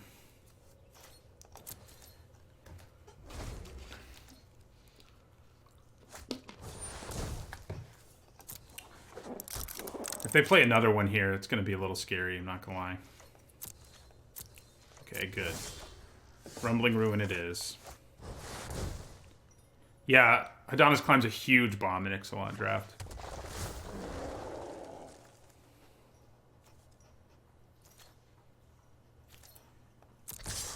Everybody.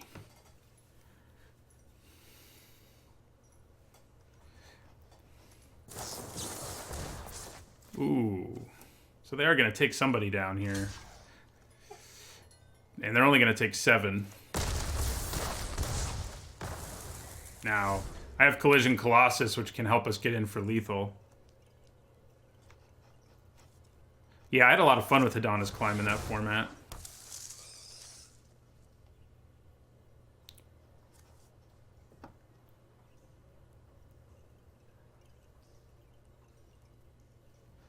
So, Clan Guild Mage, making this unable to block and then attacking with these 3. Oh. Really?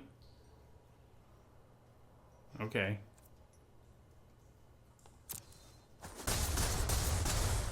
Yeah, you should definitely take it if you got it pack 1. Well. I think our opponent may have just killed themselves.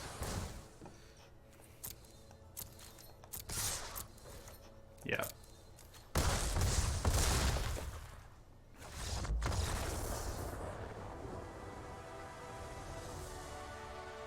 All right, we broke even again.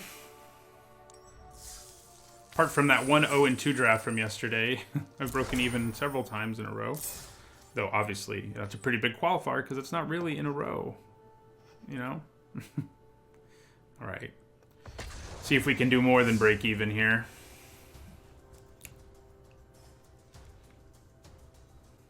I believe in us.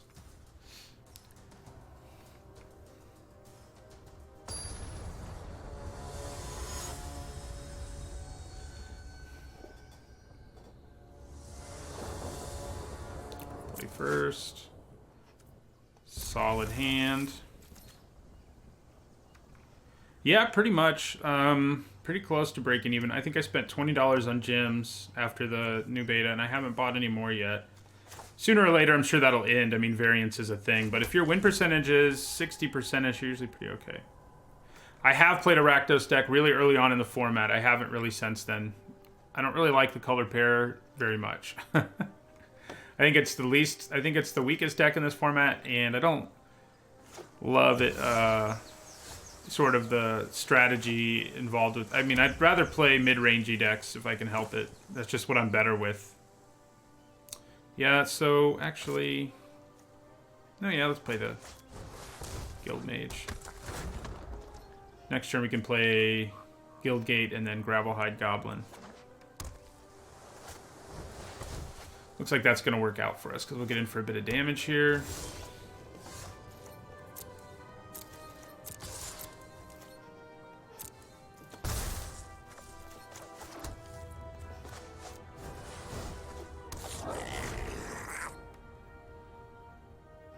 Yeah, I mean, and not just, yeah, how good, like what you're good with is, you know, playing decks that are what you're good with is important. I might have to 2-for-1 myself against this Gatebreaker Ram. Kind of feel like I need to, or I'm in a world of hurt, so.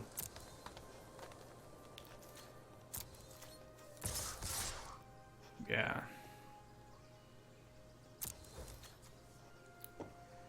Sadly. If they just take this, and they are just taking it, then I can play my Arinx, I guess, which is not too bad.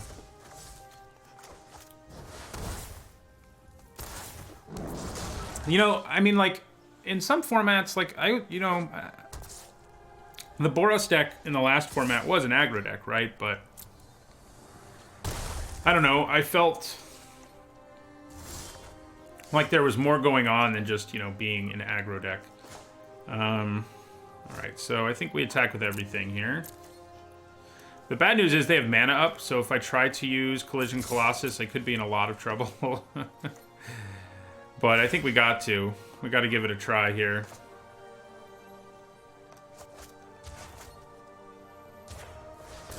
See if they have a bounce spell here. Okay, they have Frilled Mystic, which is almost worse news for us. Not good. We do have them down to 10, so there's that.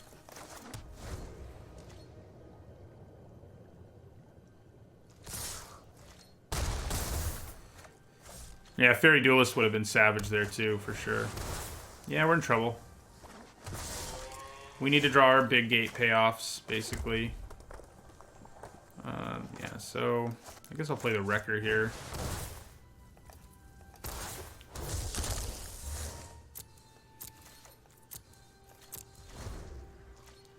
Yeah, I think we're dead. Oh, now we're really dead. Yeah.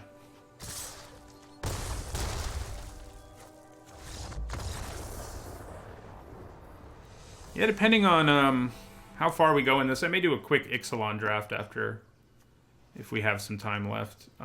Probably not time for another best of 3 of this, but... Yeah, the Ram is really good. I have one, but I didn't get mine.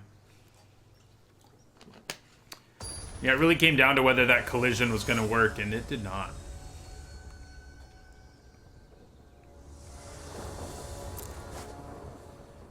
Okay, this is nice. We got Gravelhide Goblin, maybe Skewer something, and then Shark to Crab. It's a pretty good start. Now we can play a creature if we don't feel like skewering something.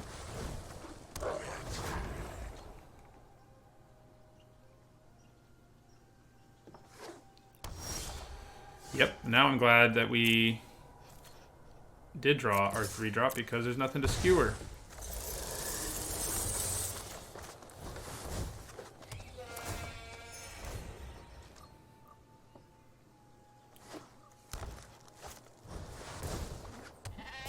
Man. Why are you a 4/4? What's that about?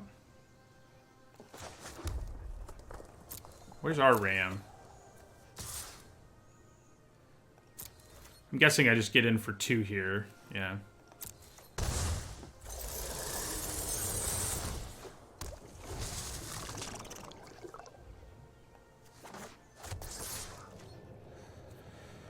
So annoying. Oh my god. Okay. This is awesome.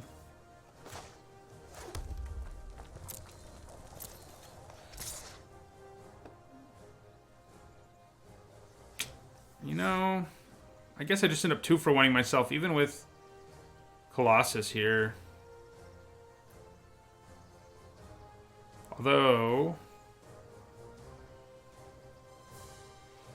yeah, it's probably better not to attack. Yeah.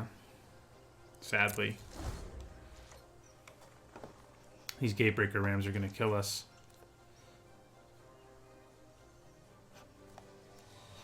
Yeah, so we want to do this. Tap down one of those. Then the question is, do I block the other one? I could have adapted when I blocked, but it wouldn't have done any... I mean, I would have killed one of them. I wouldn't have been able to kill both of them, you know what I mean? Alright, so... Now, I think we do attack with Shark to Crab, and we may get a pretty sweet turn here. Depends what our opponent decides to do or not do. Okay. So we can kill both of those.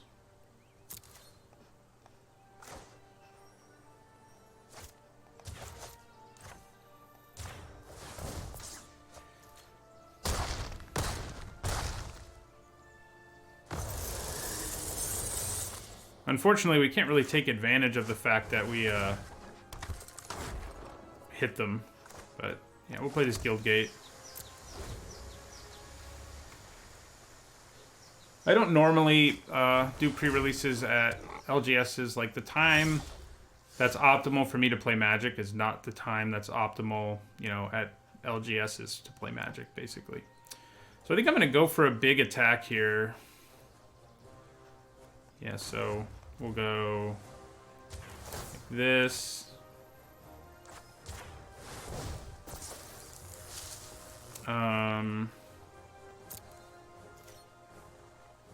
Yeah, we'll attack with everything. I could have thought about skewering, but I don't think we needed to. Yeah, and then we're gonna play Gateway Plaza. We haven't hit our Angel since, like, early on. Oh my god. Now making one of them unable to block. It doesn't matter a whole lot. Okay. Could be worse, I guess, right?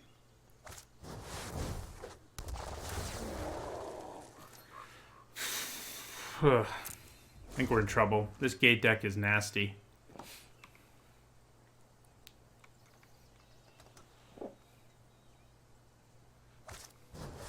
Oh yeah, really in trouble. And yeah, we're pretty much dead. We got to chump this.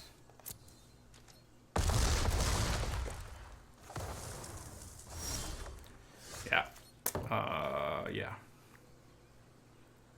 Yeah, our opponent got all the gate stuff. So 3 and 2 in the end. We broke even, which is the minimal goal, you know, what you want to do most of the time.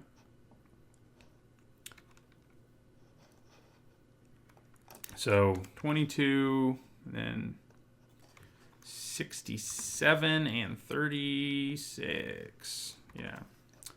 Probably drops us to 64% or so. All right.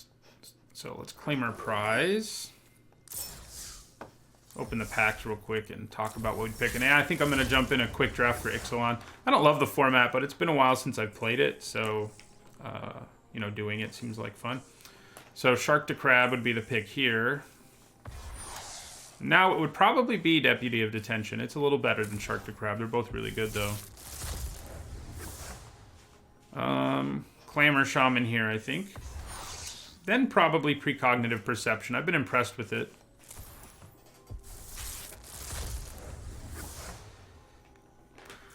Gates Ablaze is tempting to take here. I don't have time to do one more of this, unfortunately. Cali 198310. I only have about an hour left, so there's not enough time. I mean, there might be, if things don't go well. But I just want to do It's better to do another draft, I think, than just sign off for the day, basically, is what I'm saying. Probably Gatebreaker Ram. Okay.